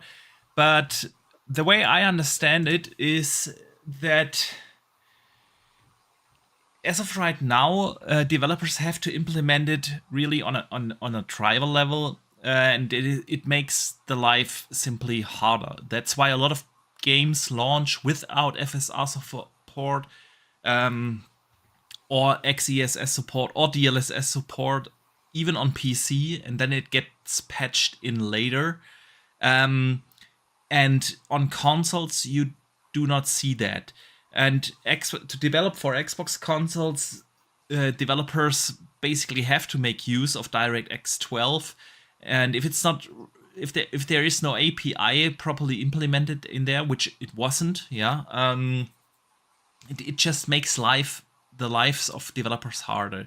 So having Microsoft implement such an open API and basically generate a standard on how to connect to one of the upscaling technologies is actually a really, really good thing. And I thoroughly believe actually that it will help to boost the amount of games that are making use of smart upscaling technologies. And yes, you can argue all day long DLSS is better than FSR. Yes, it is.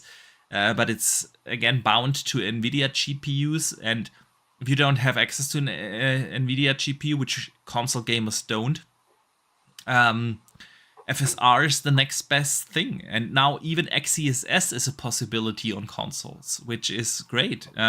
Actually, I played the entire week Diablo 4 on my Asus ROG Ally, which has an AMD GPU in there. But I use XeSS because it just looks better than FSR. So that is also a great possibility. And if you look at the first results of FSR3, the FSR3 implementation, which is now in Immortals of Avium, it's magnificent. And I'm not just talking about the upscaling technology, also the FPS boost. Immortals of Avium got a boost of 70%, 72% is what Digital Foundry said. Average frame boost, that is significantly a significant boost without introducing a really noticeable input lag.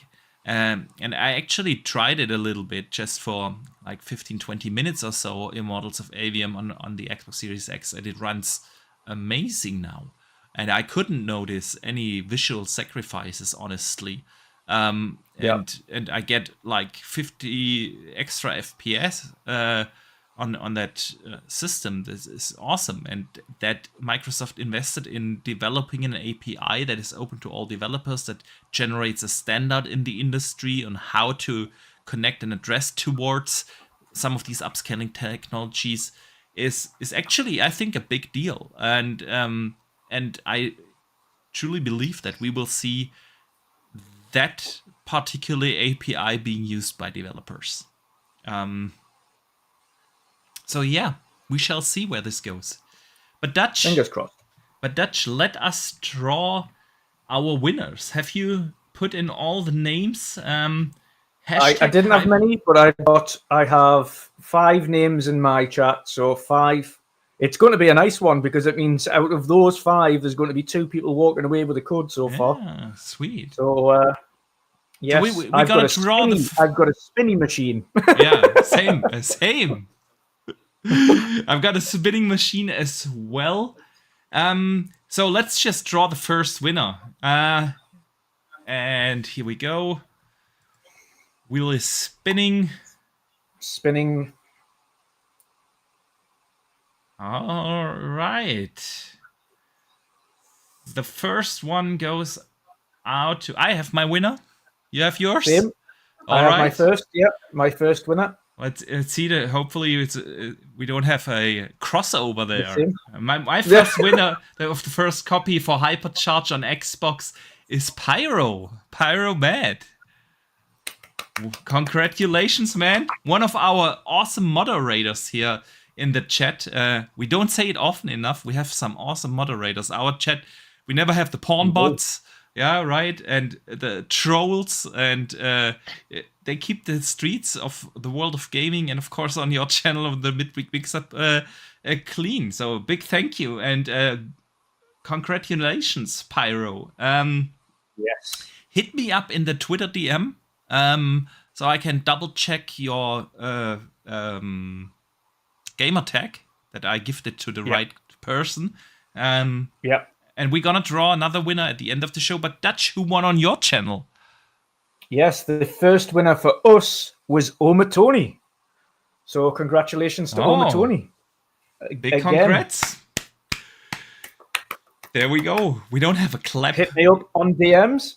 I'll grab your gamer tag if I don't already have you added on Xbox, and we'll send you the code first thing in the morning when that is ready to go, because of course you can't gift until the day of release. So why is that? Why can't we gift pre-orders? Like, I don't know.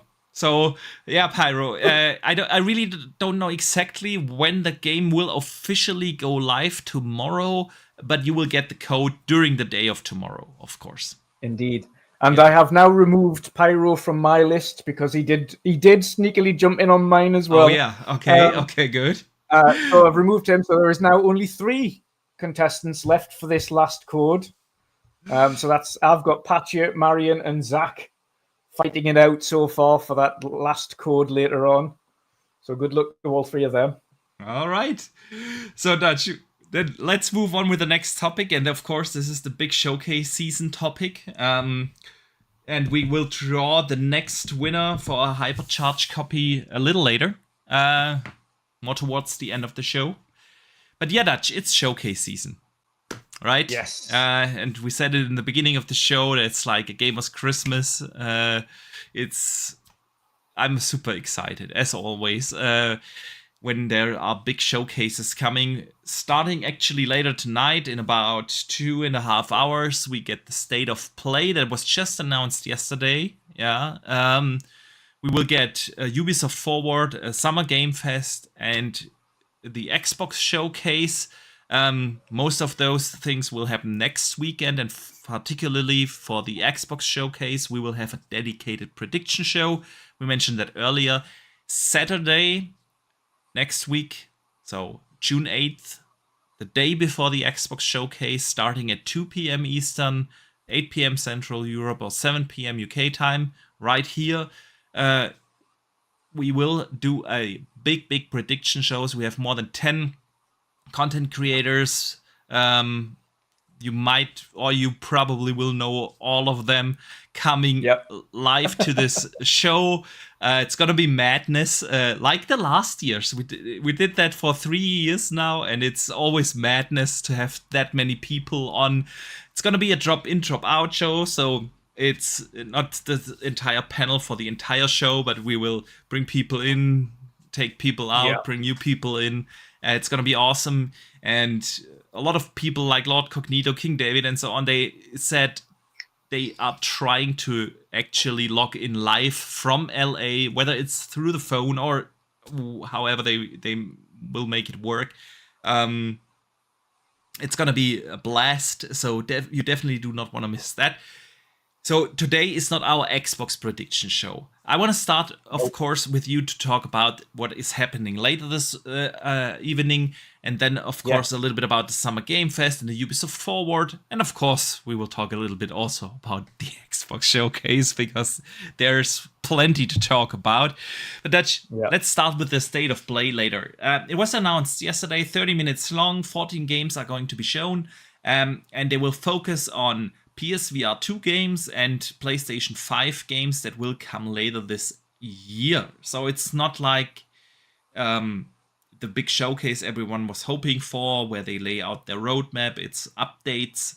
They actually called it an update show, state of play. We will get updates on already announced games scheduled for this year. Of course, some PlayStation fans have made incredible predictions. The next Naughty Dog game is going to be there, and this is going to be there, and I feel like we shouldn't expect something like that. I'm still excited for it. It's always good to have a state of play or get a developer direct or something. Smaller showcases are also fun, but I don't think that there is a significant hype level after this. What do you think is going to be there, and where do you stand on the hype? I don't think the hype level's massive. I think they've set expectations, or at least should have set expectations quite well. From what I've seen of it, it was PSVR 2 and PlayStation 5 games. Out of those, I also think a couple of those are going to be the PC ports. So God of War Ragnarok, and those type of games will be kind of announced there as well for PC. I also expect a lot of kind of third-party exclusive updates as well on there that we'll see. Maybe Death Stranding 2, maybe Silent Hill, and a few smaller titles. I don't think we'll see anything big. 2 is going to be there, because possibly. I'm not sure about that, to be honest, because they said they're going to focus on games for this year.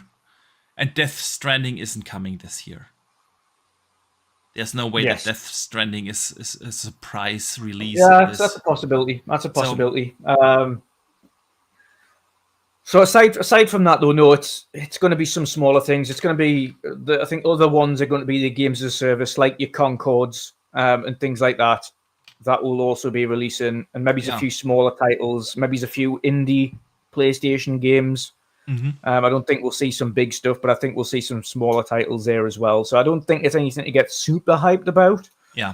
But if you're a fan in general of games, then it's certainly going to be interesting. It's not a showcase per se. For me, I agree that I'm interested. Yeah, I'm interested. For me, I'm interested in seeing what Silent Hill looks like, if that is looking good. That's a good one. I'm intrigued to see what Concord and things look like. Silent Hill a multiplat? No, not Silent Hill 2. Not that one. It's a timed exclusive. Timed exclusive. Okay. Yeah. So I'm intrigued to see how they do that. I think that's Bloober Team, isn't it? That's doing that. Yeah. That's... So intrigued to see how that turns out. Bloober did, to be fair, and I keep forgetting the name of it. The Medium. The game that they did was, The Medium. I enjoyed that. I enjoyed it as well. It was something I was expecting something different from The Medium. I was thinking it's probably going to be more like a Resident Evil, but I really liked it. It was basically a riddle game, right?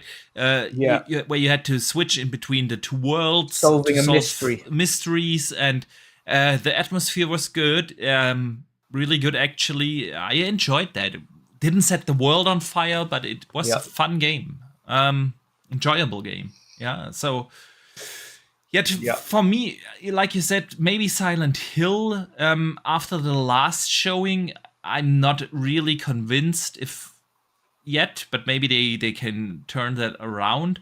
Other than that, there's this heavy rumor out there that they will have an Astrobot game this year,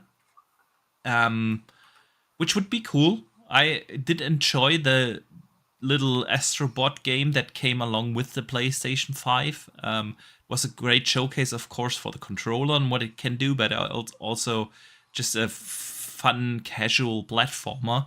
So it's nothing that would set the world on fire for me, but I expect that to be, if that's real, I would expect that to be there.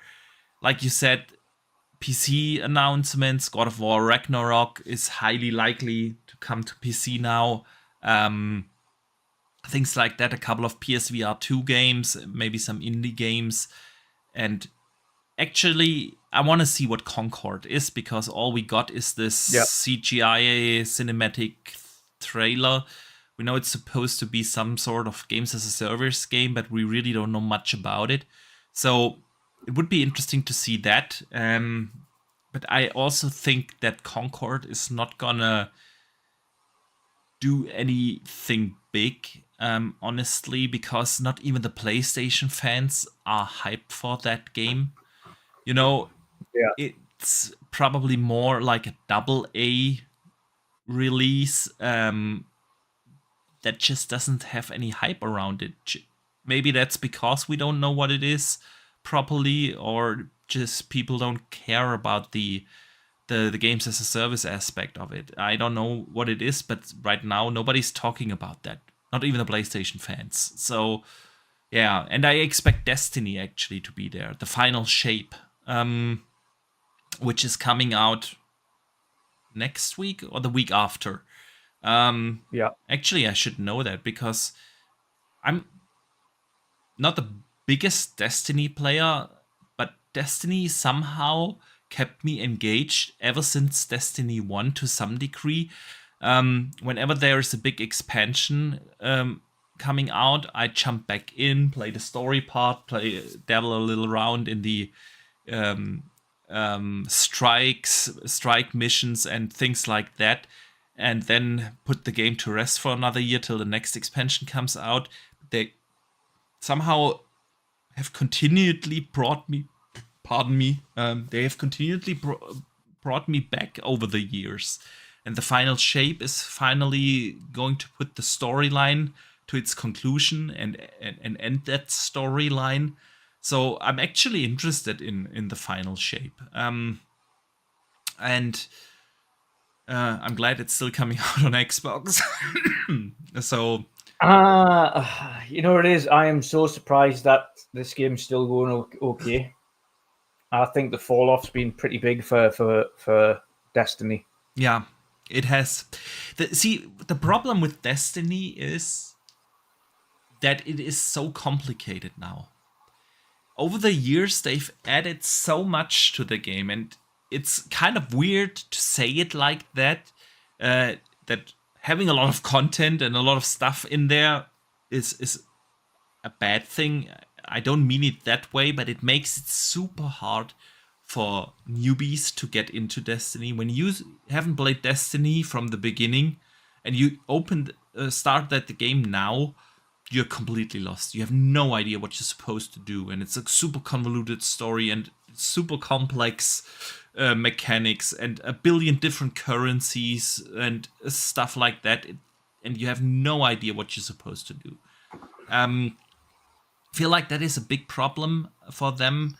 And then, of course, they have removed legacy content over the years, which is also, I don't think, a good idea, because people that play that game for 10 years now have a lot of nostalgia towards it. You know what I mean? Yeah. I do. And so, but anyway, I'm still looking forward to it. I know there's zero hype around it, but for the fact that it comes out in a week or so, and it's like, and nobody talks about it. But yeah, I'm interested in seeing that and how they end it. But I don't need it to be. You know what really put me off Destiny 2? was when they started removing content from the game. Yeah. Like they removed an entire story content from the game. Yeah. So coming in as a new player, you don't get to experience. You just don't get to experience what Destiny 2 was or the story that it was when it first released. You don't. You miss entire chunks of the Destiny 2 story because it just no longer exists. And I think that is just purely wrong from Bungie. I still to this day don't understand it. Yeah, me neither. And to say it was to save space on the network or whatever, it's just what a load of shit. That it's there and it should always be there. Yeah. And that's I think what is the start of their downfall and the start of the downfall of. And I do believe after the final shape, I don't think they'll return to Destiny for another title. I don't think they'll go into Destiny 3. I'm not sure what they are going to do. I would actually love them to continue Destiny in a Destiny 3, but kind of as a reboot. You know what I mean? Yeah. Definitely not continue on what they've built on 1 and 2. Because even when 2 came out, it felt like it's just a DLC, a continuation of 1. You brought over your character and you just continued where Destiny 1 left off. And like I said, it's so complex now, you will not be able to bring in new players. So let it rest for a couple of years, then come back to Destiny. And Destiny 3 needs to be a reboot, where new players have a chance to understand what's happening, what's going on, what they're supposed to do, and then not make the same mistakes like removing the content, and do something new with it. You know what I mean? Yeah. So yeah, let's see where they will go. Anything else you want to add to the PlayStation state of play? I mean, it will air in 2 hours, and by tomorrow we all will know what they will have shown. Yeah. So let us move. Yeah, on. I think we'll have a better conversation about what was shown next week, but I don't think there's anything much to add to it. As we've said, it's not really a showcase per se. It's just the state of play. So it's not something where we can kind of sit here and go, "Oh, I want to see what Wolverine looks like," or "I want to see what the next Naughty Dog game looks like." Or it's nothing like that. So it's expectations are well in check. So I don't think there's too much to speculate on, to be fair. Agreed. Then let us move towards Summer Game Fest. Jeff Keighley has been teasing, like he always does, has been teasing a lot of different publishers and a lot of different developers being there. And with E3 being no more, EA not doing their own thing, with Warner Brothers not doing anything, and so on. None of these bigger publishers do something on their own except Ubisoft. What do you expect from the Keighley show? Because people have mixed feeling about Jeff Keighley's shows, and they can be sometimes a little bit stretched out and not being well paced with all the advertisements and music breaks and you name it, things you don't want to see in a game showcase. But at the end of the day, usually he always had like a bunch of great announcements, even at the Game Awards. Look at that. Blade was there, things like that. So I expect a couple of good ones. And earlier today we learned that, for instance, Dragon Age Dreadwolf is now downloadable via the Xbox Game Pass app. So it made me think, is this going to be at the Keighley show, at the Summer Game Fest show, maybe on the Xbox show? What do you think and expect from that show, Summer Game Fest? I think Xbox, I've said this before, and I think we've both said this now. I think Xbox are now in a position where they don't need to really showcase big third-party stuff on their show anymore. Yeah. As much as it would be good to have every now and again a big third party. Maybe he's timed exclusive. I don't think Xbox are doing that anymore, and I don't think they need to. I think maybe something like an Asian game from maybe Atlas or something like that, or a Square Enix maybe's announcement might make it to Xbox's showcase because that's a big deal for them. If it's I think anything outside of that, I think will be Keighley's territory. I think it'll be a Summer Game Fest thing, even if it is coming to Game Pass. And we'll probably still likely see a sizzle reel, a Game Pass sizzle reel with whatever the games are on anyway. So I don't think that'll make a difference. But yeah, ultimately, I see that probably be an SGF game. Yeah. I mean, Dreadwolf is long overdue, right? They've been working really for a long time on it now. I want to say it was announced in 2020. Don't quote me on that. But it was definitely a long time ago.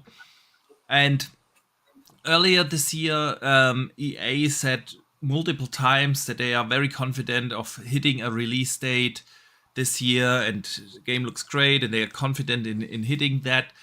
Now seeing it on the app as downloadable, pre-install, it's not the full game pre-install, it's just the placeholder thing, the 100 megabyte thing you download. But anyway, it's there.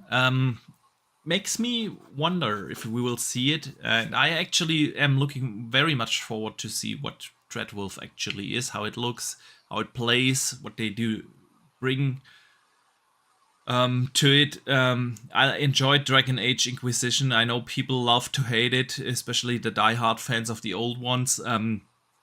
But I enjoyed the more action-oriented combat in Inquisition and had a blast with the game, so I can't wait to see. I know BioWare isn't what they used to be. That's a fact. But still, I'm looking forward. I still think most people won't forgive them for leaving Anthem and just leaving that out to dry. I think to this date, I think everyone can see and will see the potential of Anthem. And I think if they stuck with it and put actual time behind it, it would have been a real big success. Because even now, going to play Anthem, they've got some of the most enjoyable combat and flight mechanics for kind of a mech suit combat open world game that you can play. So I hope, what it is, as long as it's as enjoyable in gameplay as Anthem, but they support this game, then I think it'll do well. And fingers crossed for it. I hope so, man. What else do you expect to be at the Keighleys? I've seen people speculate about Marvel, the Captain America and Black Panther game. Blanking on the name right now. Hydra, Rise of Hydra. What's the name? What do you think? They target a 25 release. Yeah, they've shown an in-engine trailer already. Do you think this could be there, and will we see gameplay? It's a possibility, yeah. It's a possibility. Again, this is the thing with Summer Game Fest and the Keighley Awards. Is any of these games that are releasing next year could be at either or. Yeah. If he hasn't got them for one, you'll have them for another. So there's a good possibility. Yeah, there's a good possibility that'll be there. I don't think we'll see anything more from the likes of GTA until next year. Yeah, GTA is not going to be there. No, definitely not. I think that'll be next year, and then Rockstar will do their own thing again. I don't think that'll be at any showcase. I think they'll just do their own. Here's a trailer, like they did last time. The funny thing is, last time is they released it like a couple of days before the Game Awards, or the Keighleys or whatever it was. Yeah. So that was funny. I was like, there was no way that Rockstar are gonna give him that airtime. When they did more views in a single trailer than I think Keighley gets viewers in general. But yeah, I think It's you know what it's hard to tell. It's hard to tell because there's so many third-party studios that will have games coming up soon that could get a bit of airtime. Yeah. There's a lot of third-party games. What do you guys in chat think? Let us know in the chat. What EA is not doing a showcase, are they? No, they are not. He could have some of the sports titles on there. Yeah, that would make sense. I mean, they kind of have to show them somewhere, and why not show them at the Keeleys? Yeah. I'm trying to think what else. Yeah, it's things like that. I think maybe you never know whether or not EA are doing another Need for Speed or whether or not they've sunset that franchise. There's just so many different things that could be there. Yeah, that's the problem with these Summer Game Fest kind of showcases. When you think of all developers and all publishers, there's so much you could bring up. You know, you could bring up it's not like Sony or PlayStation or Nintendo where you can go right. Okay, well, this studio is doing this and this studio is doing this, so we can kind of. I want to see what these are working on. Yeah, there's like literally hundreds and thousands of developers that he could theoretically choose to advertise on Summer Game Fest. So I agree. It's really hard to. It's not even a show you can kind of do predictions for the most part because it's hard. It's too big of a choice. I agree. Parasite in the chat has a good one though. He says the new Max Payne reboot trailer. You know, Remedy is partnering with Take-Two to bring out the remake of Max Payne. They merge Max Payne 1 and 2 into one game. And actually, that's not a bad prediction. On the contrary, I like that.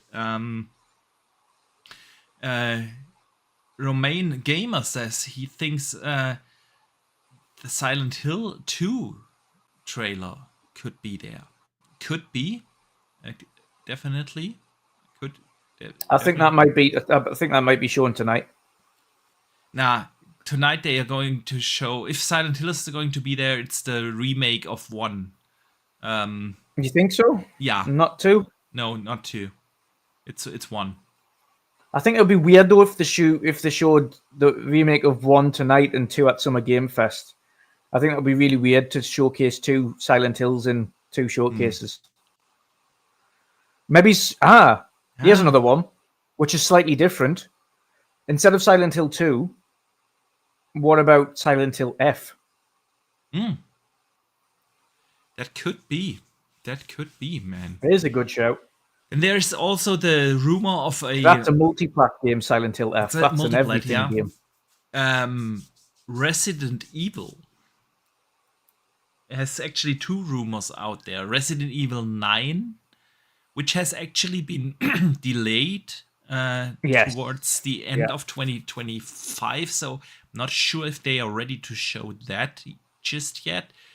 But there's this rumor, and it's could be that Resident Evil 1 is getting the remake treatment like Resident Evil 2 and 3, 4 actually got. So that could be something. You know what I'm hoping to see, and I feel like this is a game for the Keighley show stage. It is a proper showing along with a release date for the Gothic remake. It's actually something not a lot of people have on their radar, but Gothic is getting a full-fledged remake, including new combat system and everything. And the little things we've seen so far look absolutely phenomenal. And I could see a game like that being there. So yeah, maybe we'll see that.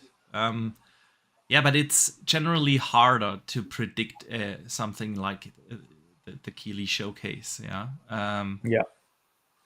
So then let's talk about, or real quick, do you think any Nintendo, PlayStation, or Xbox are going to have something there, because Keighley because he's already said they're taking part. Yeah, exactly. They are taking part. Which is also part of the reason why I was going to say potentially Towerborn, because they are taking part. It's a potential because it is one of their smaller titles that they've got coming out. I'm not sure if Towerborn is going to be there. You know what? I think what Xbox is going to put on the Keighley stage? Call of Duty. What? They're going to put... definitely. I would be surprised if they didn't. They're not going to reveal gameplay or anything there. But they do a little maybe live action, maybe cinematic CGI trailer, a little teaser there. And then they have this... see the full reveal during the Call of Duty directly after the Xbox showcase. And frankly, it wouldn't be a bad idea to do that, because it's good promotion for the Xbox showcase and the Call of Duty Developer Direct. You have a much wider audience at the Keighley Summer Game Fest, because the Xbox showcase, let's be real, is for Xbox fans. It's not for like a customer who thinks about getting a console or a Game Pass subscription. Those guys are not gonna watch that show. The Xbox showcase is for the already existing customers and the game media, but and of course the influencers and so on.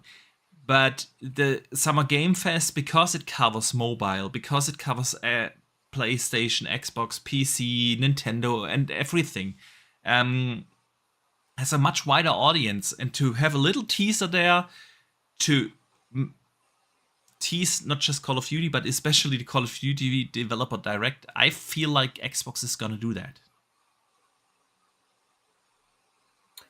Yeah, possibly see something like that, but wouldn't see, like I said, I wouldn't see a proper trailer. I think maybe it's just... No, not a proper trailer. Teaser. See the game reveal at the Xbox showcase, and that's it. Yeah. But no, I don't see. But yes, in retrospect to the other titles, yes, we will see Nintendo, Xbox, and PlayStation all be at the Summer Games Fest, but not to the greatest. I had this argument with somebody the other day who's morbidly brain dead, who's a journalist. Talking about the attributing the actual showcases from Sony, PlayStation, and Nintendo to Summer Games Fest, and that being the new E3. And I was pointed out categorically, none of these platforms recognize Summer Game Fest as attributed at all to their showcases, which is entirely different to what E3 was, where all of their showcases were E3 briefings. Yeah, all of them were Sony's E3 or PlayStation's E3 briefing 2018 or Xbox's E3 briefing 2019, and then only after that did they go by themselves, and none of them have actually attributed to Summer Games Fest directly. Yeah. So none of these showcases are anything to do with Summer Game Fest. Yeah. Yes, they're taking part in Summer Game Fest, but it isn't anything to do with their own showcases. And I think that's where some of these journalists need to kind of get off the high horse and just admit facts. Because the facts are none of these platforms are actually in any way in conjunction with Summer Game Fest from an actual first-party standpoint. None of them have any part in it and won't, because it's their own and they can do it cheaper, and they don't want to give royalties to him, and they don't want to give him the airtime. Yeah, I agree. So... but yeah, in that retrospect, we will see smaller things that PlayStation and Nintendo have that aren't the biggest of deals. Maybe some Game Pass announcements, smaller things for Xbox. Like a sizzle reel trailer for Game Pass. Something for like Nintendo, that. It will be some smaller things, like maybe an Ace Attorney or something ridiculous. Like, we say smaller things, but for them, that's not like a Mario or a Zelda or anything like that, or a Pokemon. No. Like not to that specifically. level. Yeah. Same for PlayStation. It'll be some of their smaller things, like maybe smaller indie-ish type titles or something that's coming to the platform. That's what will get the limelight there. Yeah, I agree. The big question for me is whether we will finally see Crysis 4. Either on the Keeleys or maybe even on the Xbox stage, because that game is also has been announced like 3 years ago or so, and we haven't seen anything other than a logo and a super short teaser trailer. Yeah, but let's see. Summer Game Fest. It's definitely gonna be interesting to watch. Overall. Then we have Ubisoft Forward coming, Dutch. The only third-party publisher that does a show and case, and honestly, we have to give kudos to Ubisoft, because the bigger ones all did their own thing. Of course, Bethesda did their own show, EA did their own show. They all did one, and the only one who still cares to make a show is Ubisoft, which is good. Of course, they are not these single publisher showcases. Usually are not as exciting as like a platform holder, a Nintendo or a PlayStation or an Xbox.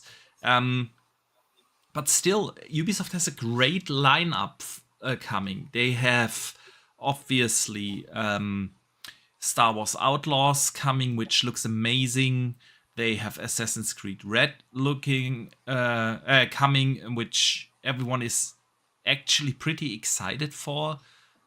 With the Japan setting, they have potential reveals of finally the Splinter Cell remake. Beyond Good and Evil is... We don't even know if that game still exists, but it's potential. They have actually quite a bunch of interesting games in their pipeline. So what do you expect from that showcase? Obviously we'll see the new Star Wars.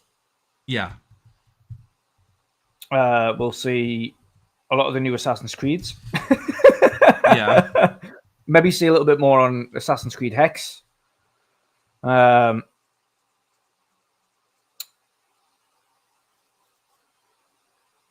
think Shadow? Assassin's we'll Creed see more gameplay for Shadow. I don't think we will. We will see the Assassin's Creed mobile thing. What's it called? Jade or something? No, I think because Shadow's coming out this year, I think we'll see a little bit more for Shadows. Right, it's called Shadows. Not. I still call it Assassin's Creed Red. It's called Shadows now. Yeah. Of course. We will see that. But that's and maybe the mobile Assassin's Creed. I don't think we will see Hexen or anything. I think we might. I think it's there, but I don't think it'll be a super long show. I mean, they tend to stretch it out with Let's Dance and shit like that. Maybe a new Ghost Recon. Oh yeah, that's been a while. It's been a while. Yeah, that has been a while.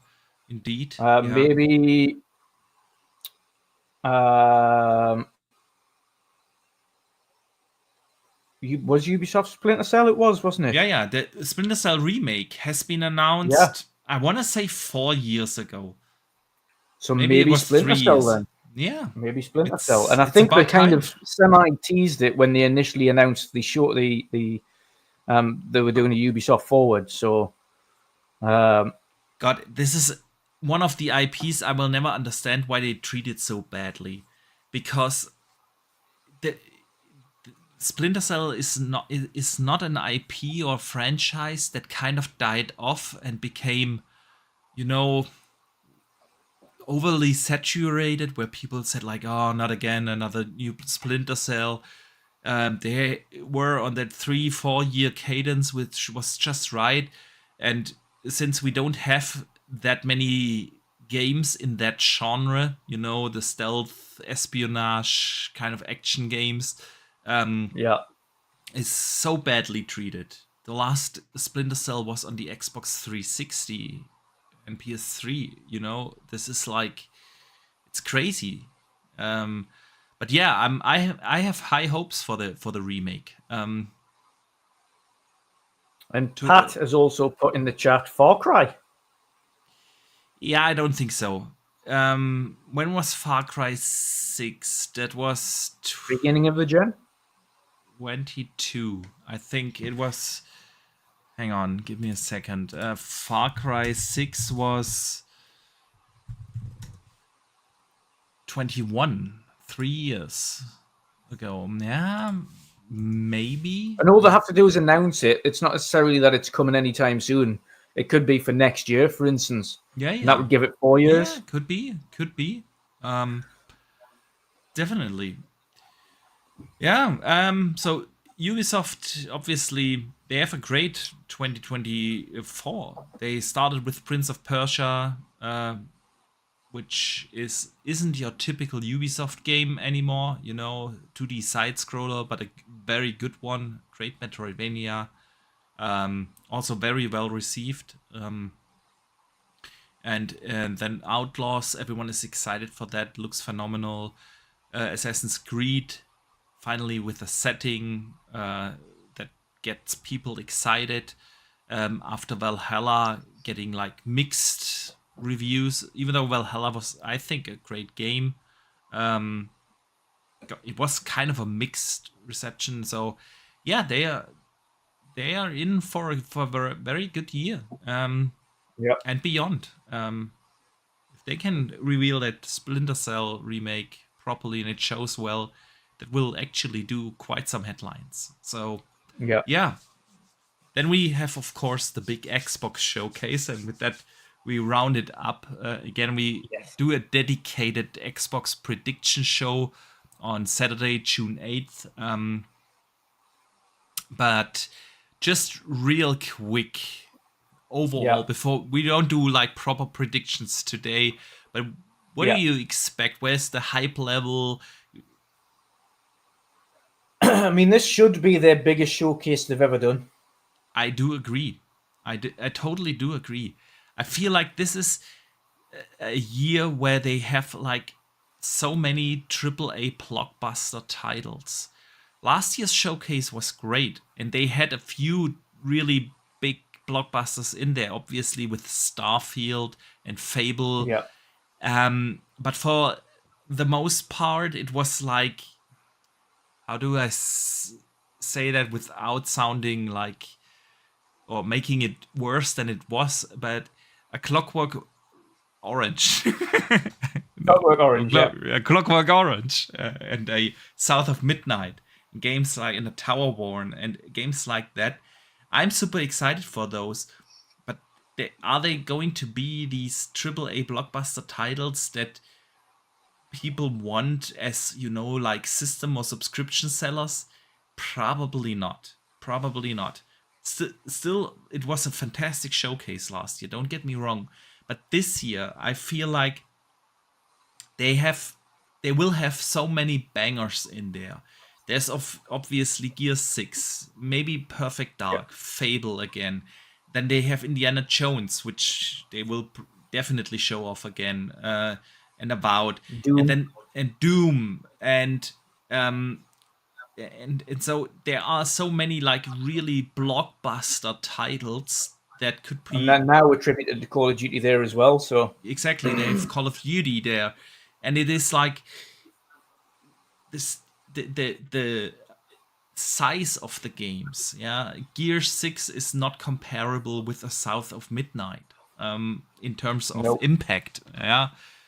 Well, in terms of, I think on top of this as well is the fact that not only do they have a bunch of bangers now, but they've also got a bunch of games that we saw last year that look like they should have some form of release date soon, being able to give release dates this showcase.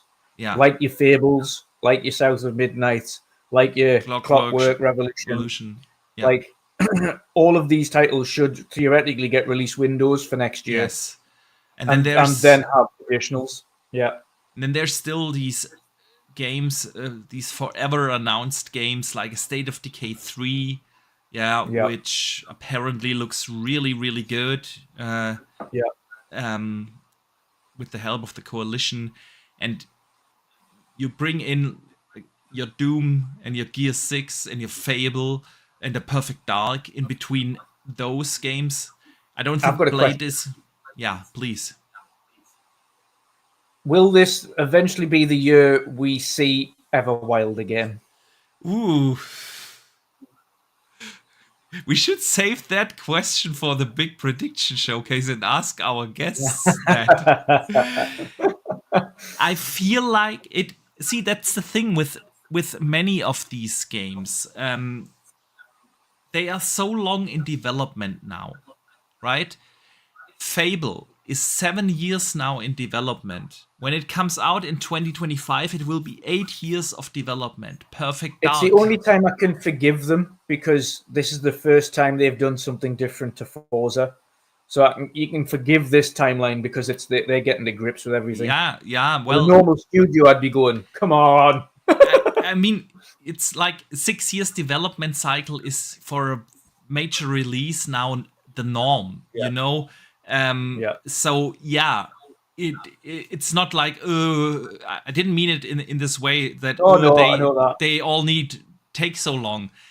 But what I wanted to say is that they there are so many games that are for so long now in development, like an Everwild, like a State of Decay 3, that it becomes basically a safe guess that they have to show these games at some point, right? Yes. It's Yeah, they have to.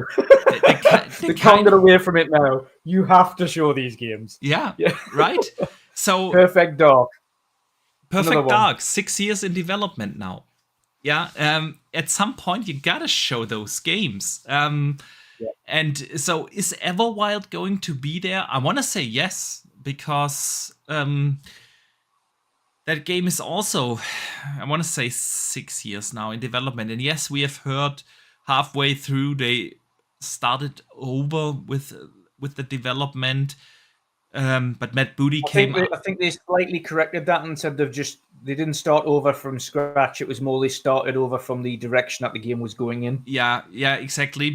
What was just about to say that Matt Booty came out like 3 or 4 years ago and said something along these lines that people have a different understanding of what starting over again means. It doesn't mean that you throw away what you have, but that you take maybe a different approach in the gameplay mechanic or the storyline or the world building or whatever.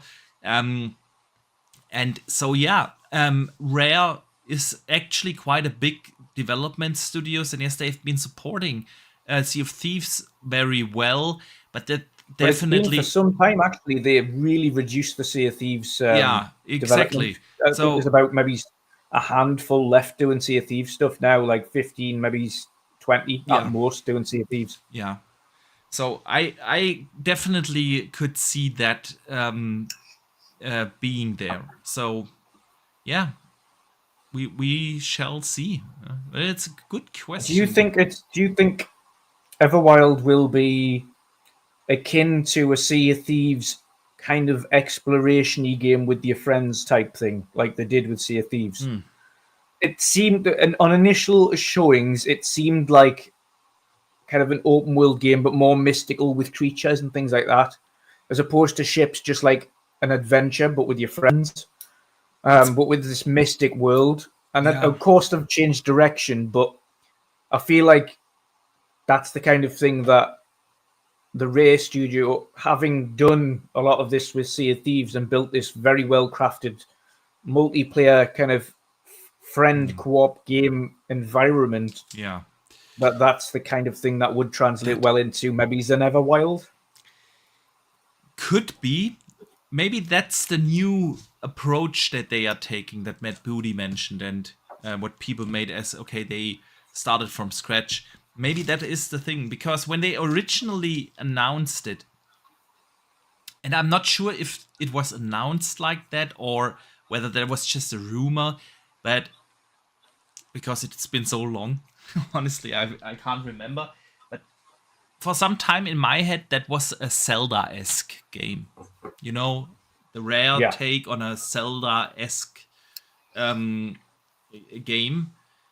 And honestly, I have no idea where they are going with this. Whether they want to go back to making a classic single-player game, or whether they want to continue in some sort of live service game, which they were super successful with Sea of Thieves. Honestly, I have no idea. No idea. Yeah. Dutch. Again, we are going to do a proper prediction show. We'll definitely go into more details what we think might be there. One thing's for sure. There's going to be there isn't really a prediction that is going to be too out of this world, I think, for people guessing for the Xbox showcase, because there's just so many possibilities of how many of the IPs that they could show. And granted, we will have a couple of new things there as well, because they've gained more studios, so we will have new announcements. We've also not seen anything from the likes of Blizzard or any of their teams or projects. We haven't seen some of the Bethesda teams still haven't shown some of their projects. And again, then you've got the Activision stuff as well. Whatever outside of Call of Duty, the Activision teams are working on. Yeah, nothing. I mean, they just basically founded this new Activision. What if they announced, however, a new Crash, or they announce with just a teaser trailer what Toys for Bob are working on? That would be interesting.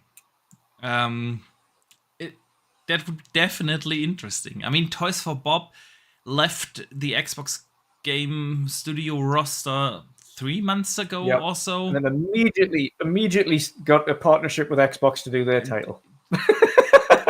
Absolutely. So, yeah, that could be, but that game I think it would be safe for me to say that the next Toys for Bob game will be a Spyro or a Crash. Yeah, I agree. I think that they didn't want to work on Call of Duty anymore. They wanted to do what they... let me out of here. That they wanted to do one of the games that they were known for, you know? Yeah. And they did unbelievable job on both of those remakes, by the way. Yeah. Both the Spyro, Crash Team Racing, and Crash Trilogy remakes, all phenomenal. All of them so well done. None of them felt like they're out of place. It was just a beautiful a beautiful modern day version of classic games that we all loved as kids. So we could not have asked for a better upgrade on those titles than what Toys for Bob did. Phenomenal job. Absolutely. Sorry, I was a little distracted by the chat.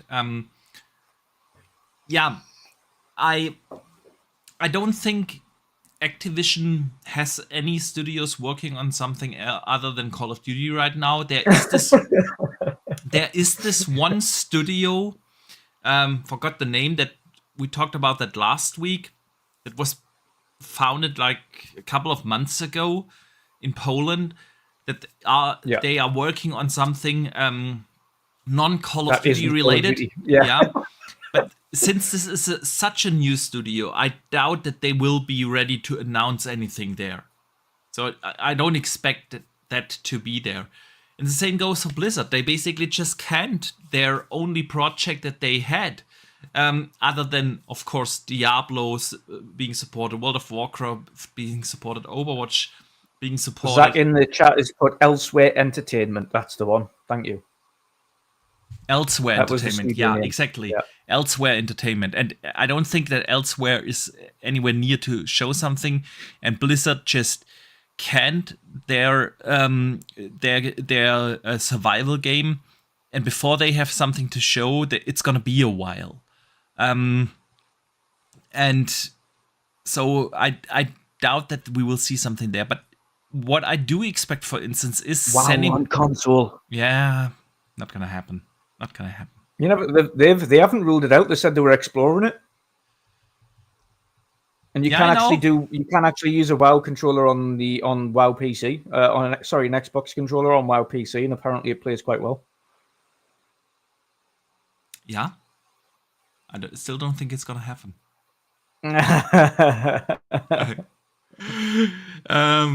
But hey, maybe I'm wrong. But we also have to understand, and Xbox people will have to understand here as well.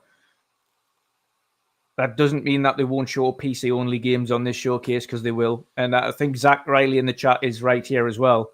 Not only potentially the D4 expansion, Diablo 4 expansion. Yeah. Yes. But also the WoW expansion. WoW was gonna be there. Honestly, I wouldn't be surprised if we see something like Candy Crush on the stage. Yes. Yeah. Wouldn't be surprised. The Candy Crush Xbox crossover, and you'll see like little candies of Marcus Phoenix's face and Master Chief's face popping up everywhere.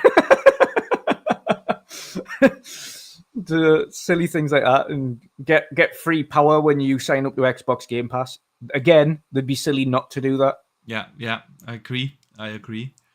Pyro says his Guano prediction for the Xbox showcase is an Xbox mascot, a kart racer from Beanox. Yeah, I would love that, man.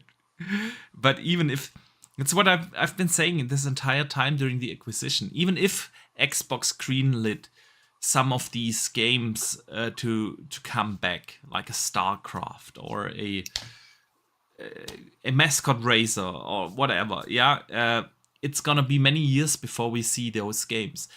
And I don't think that Xbox is gonna do what they did back in 2020, where they revealed so many games that are many years out. We will see games that come this year, we'll see games that come next year, for the very most part.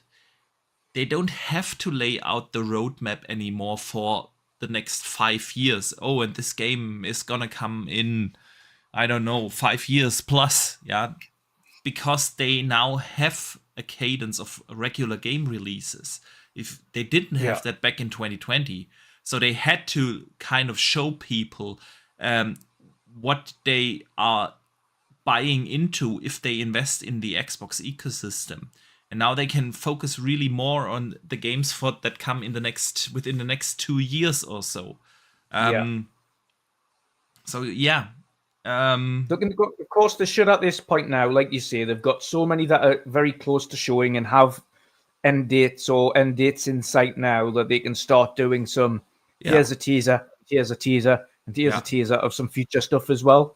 And why not? You've got a lot already that we know is coming that will get release dates very soon, or will get release dates at that show. So go back to the days now, and I think they can afford to. I think previously they couldn't afford to do anything but show teasers because they didn't have anything lined up. Now it's the opposite. Now they've got the potential of showing teasers because they have so much lined up that they have room to go, okay, here's a load coming and here's some teasers, and people will forgive them for it. I agree. So it's definitely going to be a super interesting showcase this year. Do you think they will announce anything like, or this or that is coming to PlayStation? Not at the Xbox show. No, you'll see that in like the posts afterwards. Yeah. And why do you think Xbox won't post it? The studios themselves will post it. I think it will be Microsoft will avoid actually saying stuff like that, and people will have to dig around for it afterwards. Yeah. They leave that up to the media then to pick it up and write headlines. Yeah, I agree. Why is there no extended showcase this year? Yeah, it's a strange one, but unless it's just a last minute thing this time round, and they just announce it, or then maybe he's doing an extended showcase later on or something like that. Maybe it's a little bit later down the line. You don't know. They might have a direct lined up for something like Avowed. That is what I've been thinking. With the developer direct being so successful now, they had one last year in January, but that was basically the only proper developer direct. Yes, they called the Starfield thing developer direct, but it is, as with Call of Duty, the developer direct is for me like something we had in January, and that was so successful and well received last year, and this year that I could see them do another developer direct, maybe around August, Gamescom time, maybe even a little later in September or so, closer to launch, to actually, and that is then basically the extended showcase. I could see that. On the other hand, I really enjoyed the extended showcases. They had last year, for instance, they had a great look into Stalker 2 at the end of the Xbox extended showcase and things like that. So there were like those kind of announcements, and generally you just got a deeper look into what developers want to do with their games. And they've done the extended showcase for the last 2 years now. Would be the third this year, but now it's not announced. And yeah, it's just weird that they haven't mentioned it at all. Yeah. Yeah. I agree. It's very weird that they haven't mentioned it at all. But I think it could be a last minute thing. Could be. In the last years, they didn't do it last minute. It was always like already included in the original announcement of the showcase. So, but yeah, we shall see. We shall see, Dutch. Definitely interesting times. The next 10 days or so, it will be super interesting. There's also something happening in London right now. A lot of media outlets and influencers have been flown into London. Something's gonna be there. We know Fallout 76, I think it was Cole Eastwood or someone posted it earlier, has shown a new and great looking expansion there. I find it hard to believe that they fly in your likes of Digital Foundry and IGN and everyone from around the world to just show a Fallout 76 expansion. I could see that there is a deep dive into something else that they've shown there. But we will find out over the next couple of days. And that's what I mean. The next 10 days are going to be super interesting. State of Play tonight, Summer Game Fest, Ubisoft Forward, and then, of course, the big one, the Xbox Showcase. So I can't wait. I think you too, and probably a lot of us, of our community members here as well. So gonna be fun times, Dutch. Dutch, before we move to the community questions, should we do our second giveaway? Final spinny spin. Final spinny spin, or should we let people give another chance to put hashtag hypercharge? We'll do last chance. We'll answer one question and then we'll do spinny spin. So if you want a chance to win hypercharge, both of our chats, hashtag hypercharge,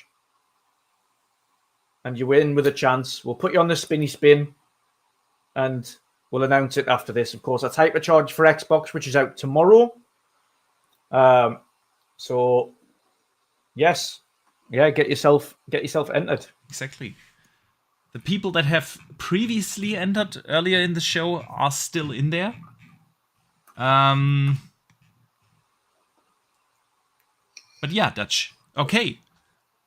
Let's play the jingle for the community questions then.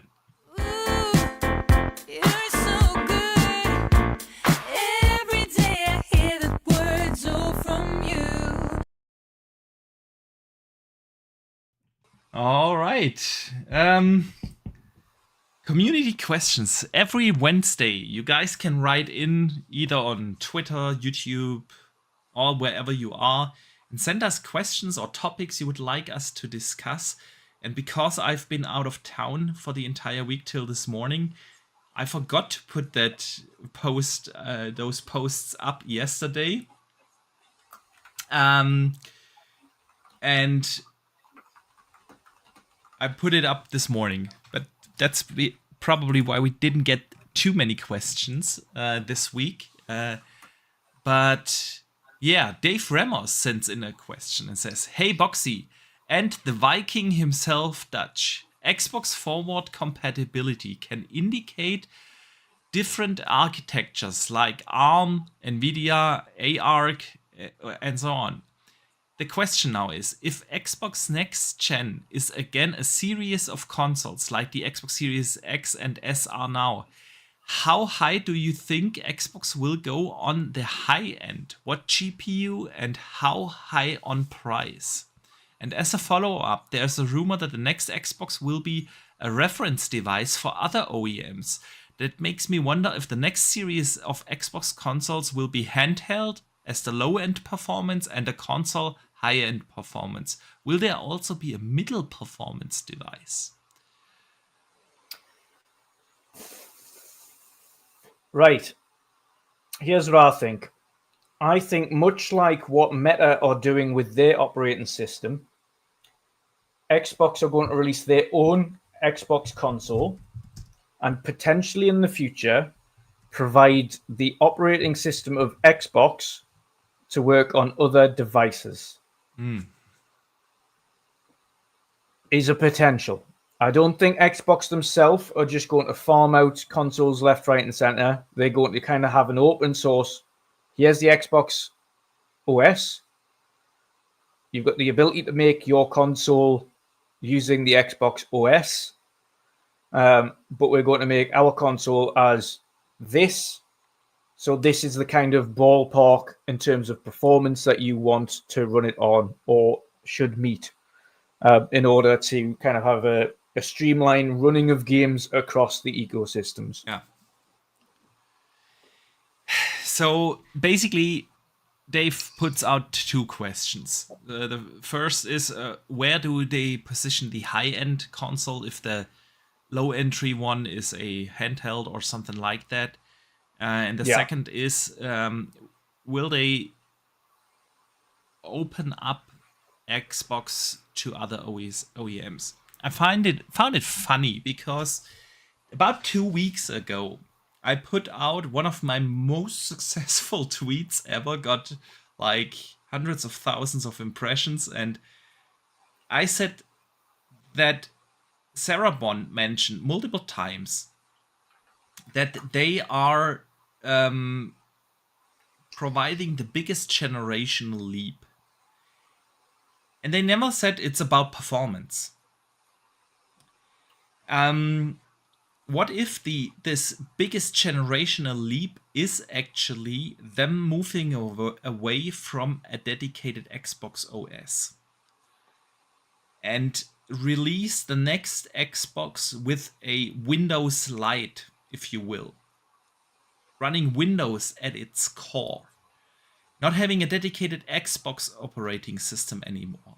You don't have to develop a dedicated Xbox version per se, but you have a Windows Lite running. You don't have like PowerPoint and Excel and all these things on there, but it's a light user interface that will allow you to just boot up games. With that, they could easily integrate other launchers, Steam, Epic. No one had to code a different version for the game to run on the Xbox console. With that, they also would be able to actually do that, what you just mentioned, provide the OS to others.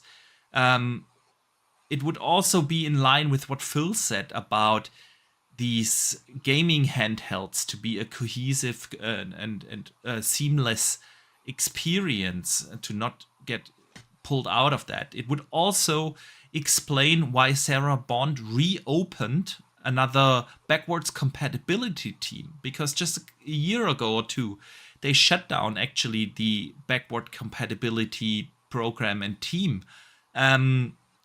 Because it wasn't necessary anymore, because all the games that they could bring over have been brought over to backwards compatibility, and going forward with the x86 architecture, you really don't need a backwards compatibility program. The games that are released now on Series X and S will automatically be able to run properly on the next Xbox. You don't really have to have this like backwards compatibility team that was not just on a technical level, by the way, it was also about getting all the licenses. But when you publish now a game on Xbox, you automatically basically sign that you will be able to play the game on the next Xbox. So you don't have to have that team anymore. But now they reopened that.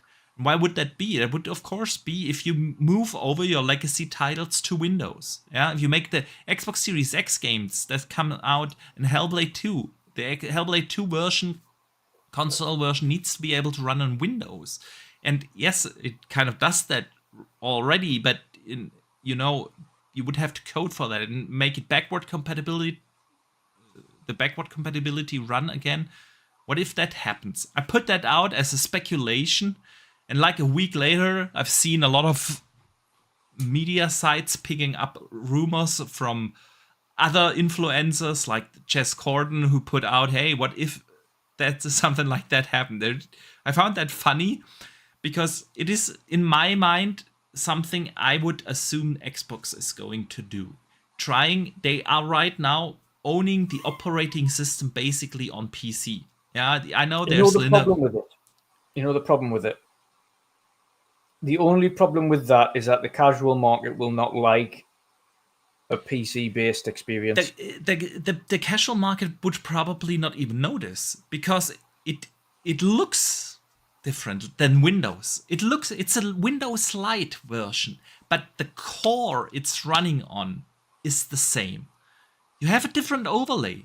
You put on a different overlay on that, and people that buy a console will just sign in with their Microsoft account just as they do today on the Xbox OS, open up, and there's a library of games, and there's also a little Steam logo and an Epic logo, and you can put up these launchers, but the experience will be very much like a console, but it runs at its core on Windows.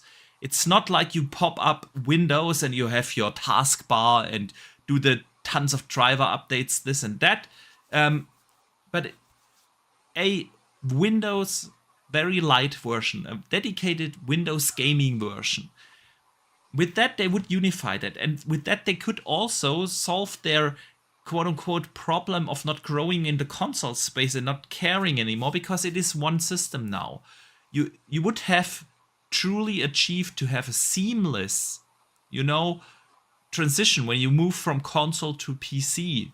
Games wouldn't have they would also solve the third-party problem that they have, that some third-party developers skip the Xbox because they don't feel it's worth coding for.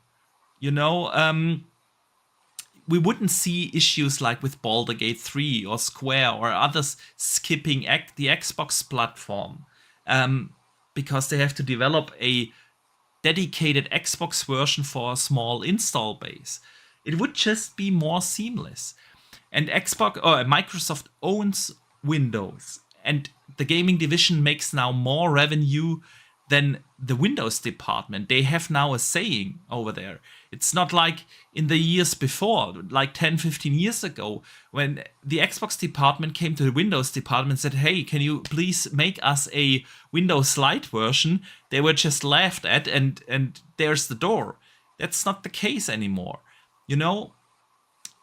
I'm not sure if that's going to happen. I'm just saying I have the feeling that they will aim towards something like that. And maybe with that, they even open up the console market for other manufacturers. Why not?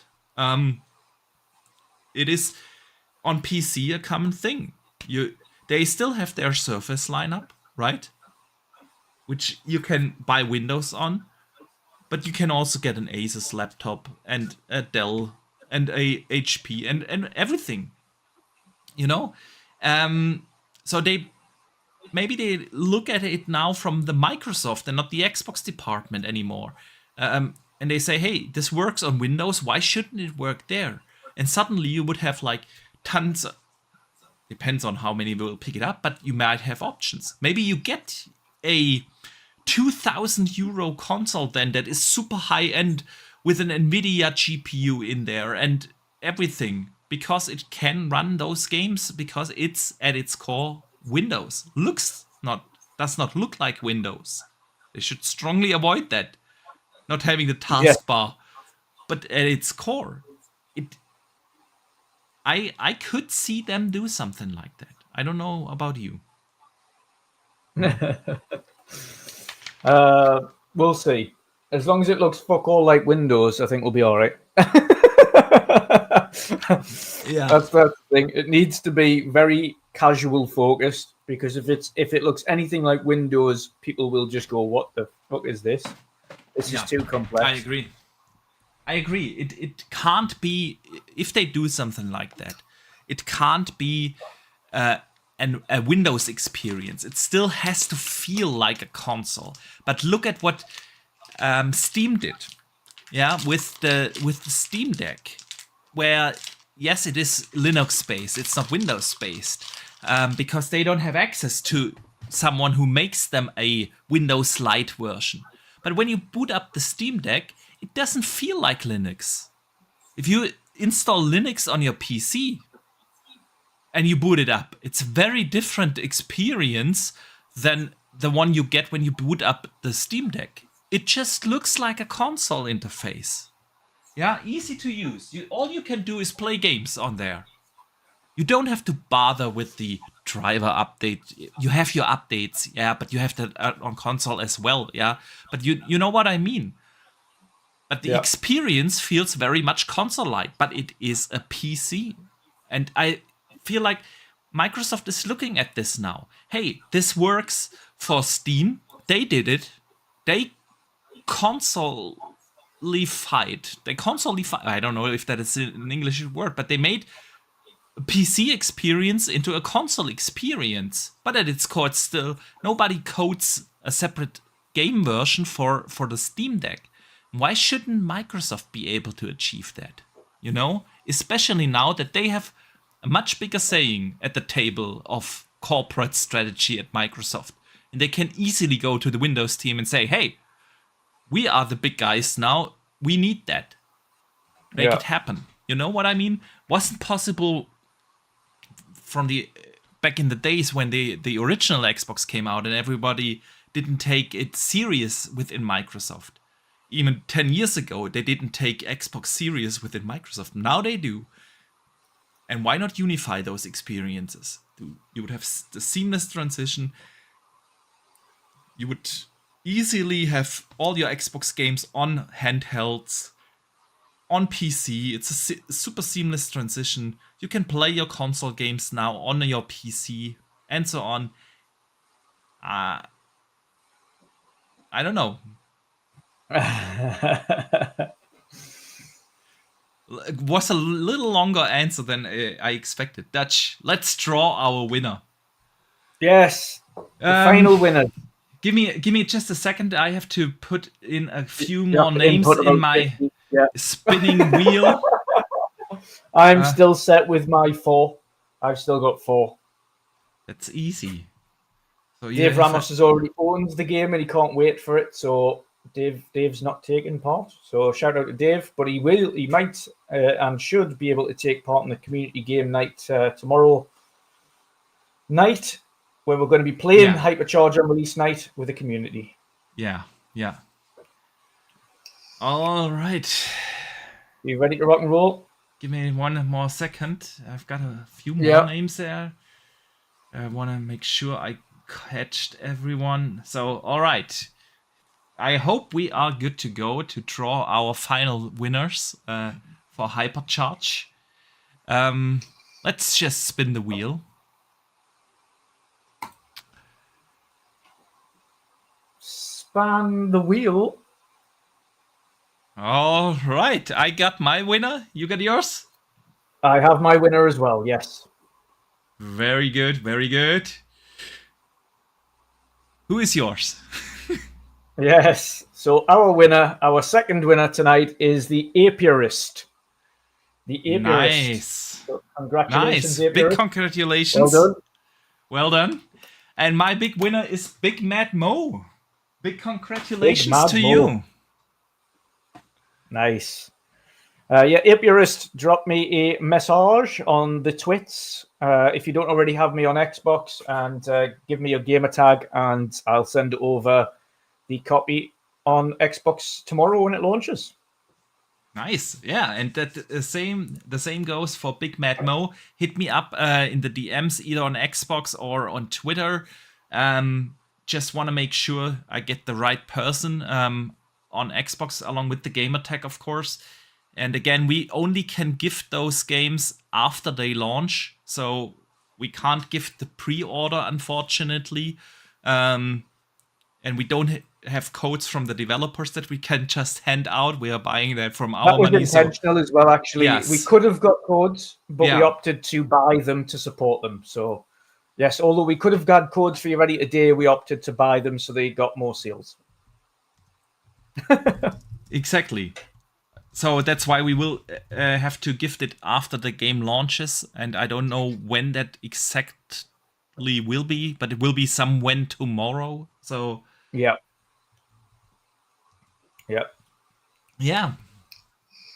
But big congratulations. So we have Pyro, Mad, and Big Mad Mo on my chat, and the Apirist, and was the first one.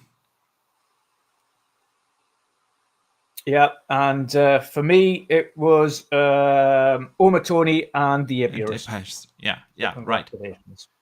How do you pronounce the Apirist or Apirist? Apirist, yeah, so he's a beekeeper.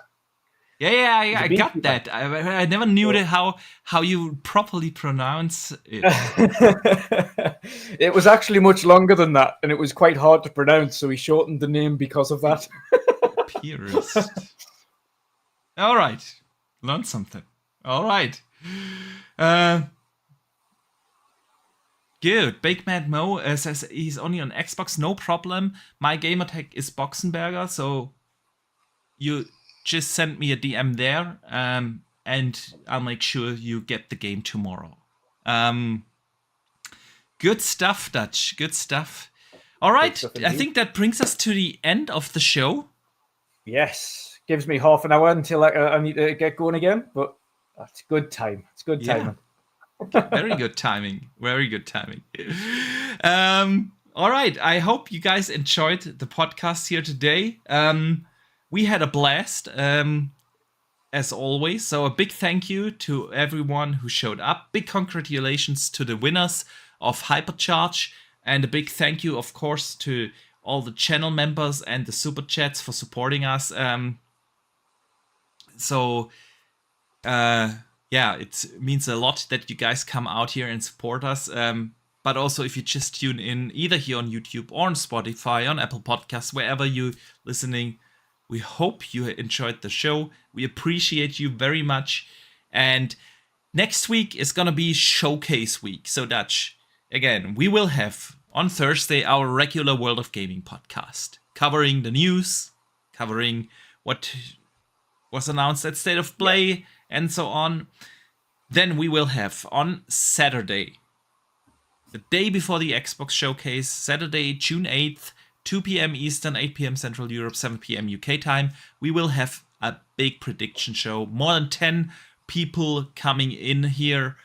Some of them might come even live from LA to give the final predictions, tell us about how is it in LA, what's the word on the street.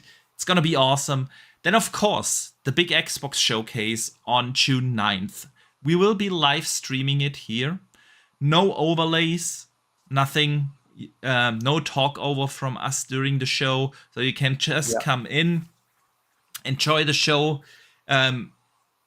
just like it is on the original channel, except that we will do a local upscaling before streaming it again. So you get at least 1440p and 60 FPS upscaled here. So the image quality should be just a little better than on the original stream.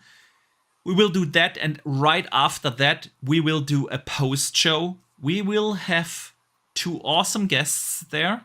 We're gonna announce that next week, who's gonna join us for the post discussion, but it's gonna be a blast to dig in right after the Xbox Showcase into everything. And then we haven't decided yet whether we do another special show maybe for covering what was announced at Ubisoft Forward, Summer Game Fest, and things like that. We will see, but there's plenty of content coming, and we hope that you guys all tag along, that we see you guys here in the chat discussing everything with us.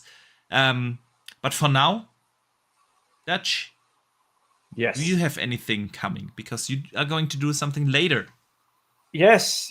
In about 40 minutes time, I will be live to cover the state of play and do a live reaction to that. So if anybody wants to tune in and watch my live reaction to the state of play, or don't want to give Sony money and watch it on their channel and want to tune in and watch it with me, then feel free to jump over to my channel in about 40 minutes to watch the state of play live reaction, and we'll see what they show and how it shows. But yeah, other than that, find me everywhere at Wondering Dutch. Also, last note, for those of you who are outside of the UK or EU, for the Xbox codes, when we gift you them, as long as you use a VPN and you redeem the code on the Xbox app on your phone using a VPN, or on the Xbox website using a VPN, it will work as well that way. So don't worry on that front. And if you need help, let us know and we'll tell you how to do it. Perfect. All right. I think that brings us to the end. Again, a big thank you for hanging out with us. We hope to see you for all the exciting stuff that is coming next week. But for now, enjoy some games and don't forget to game on.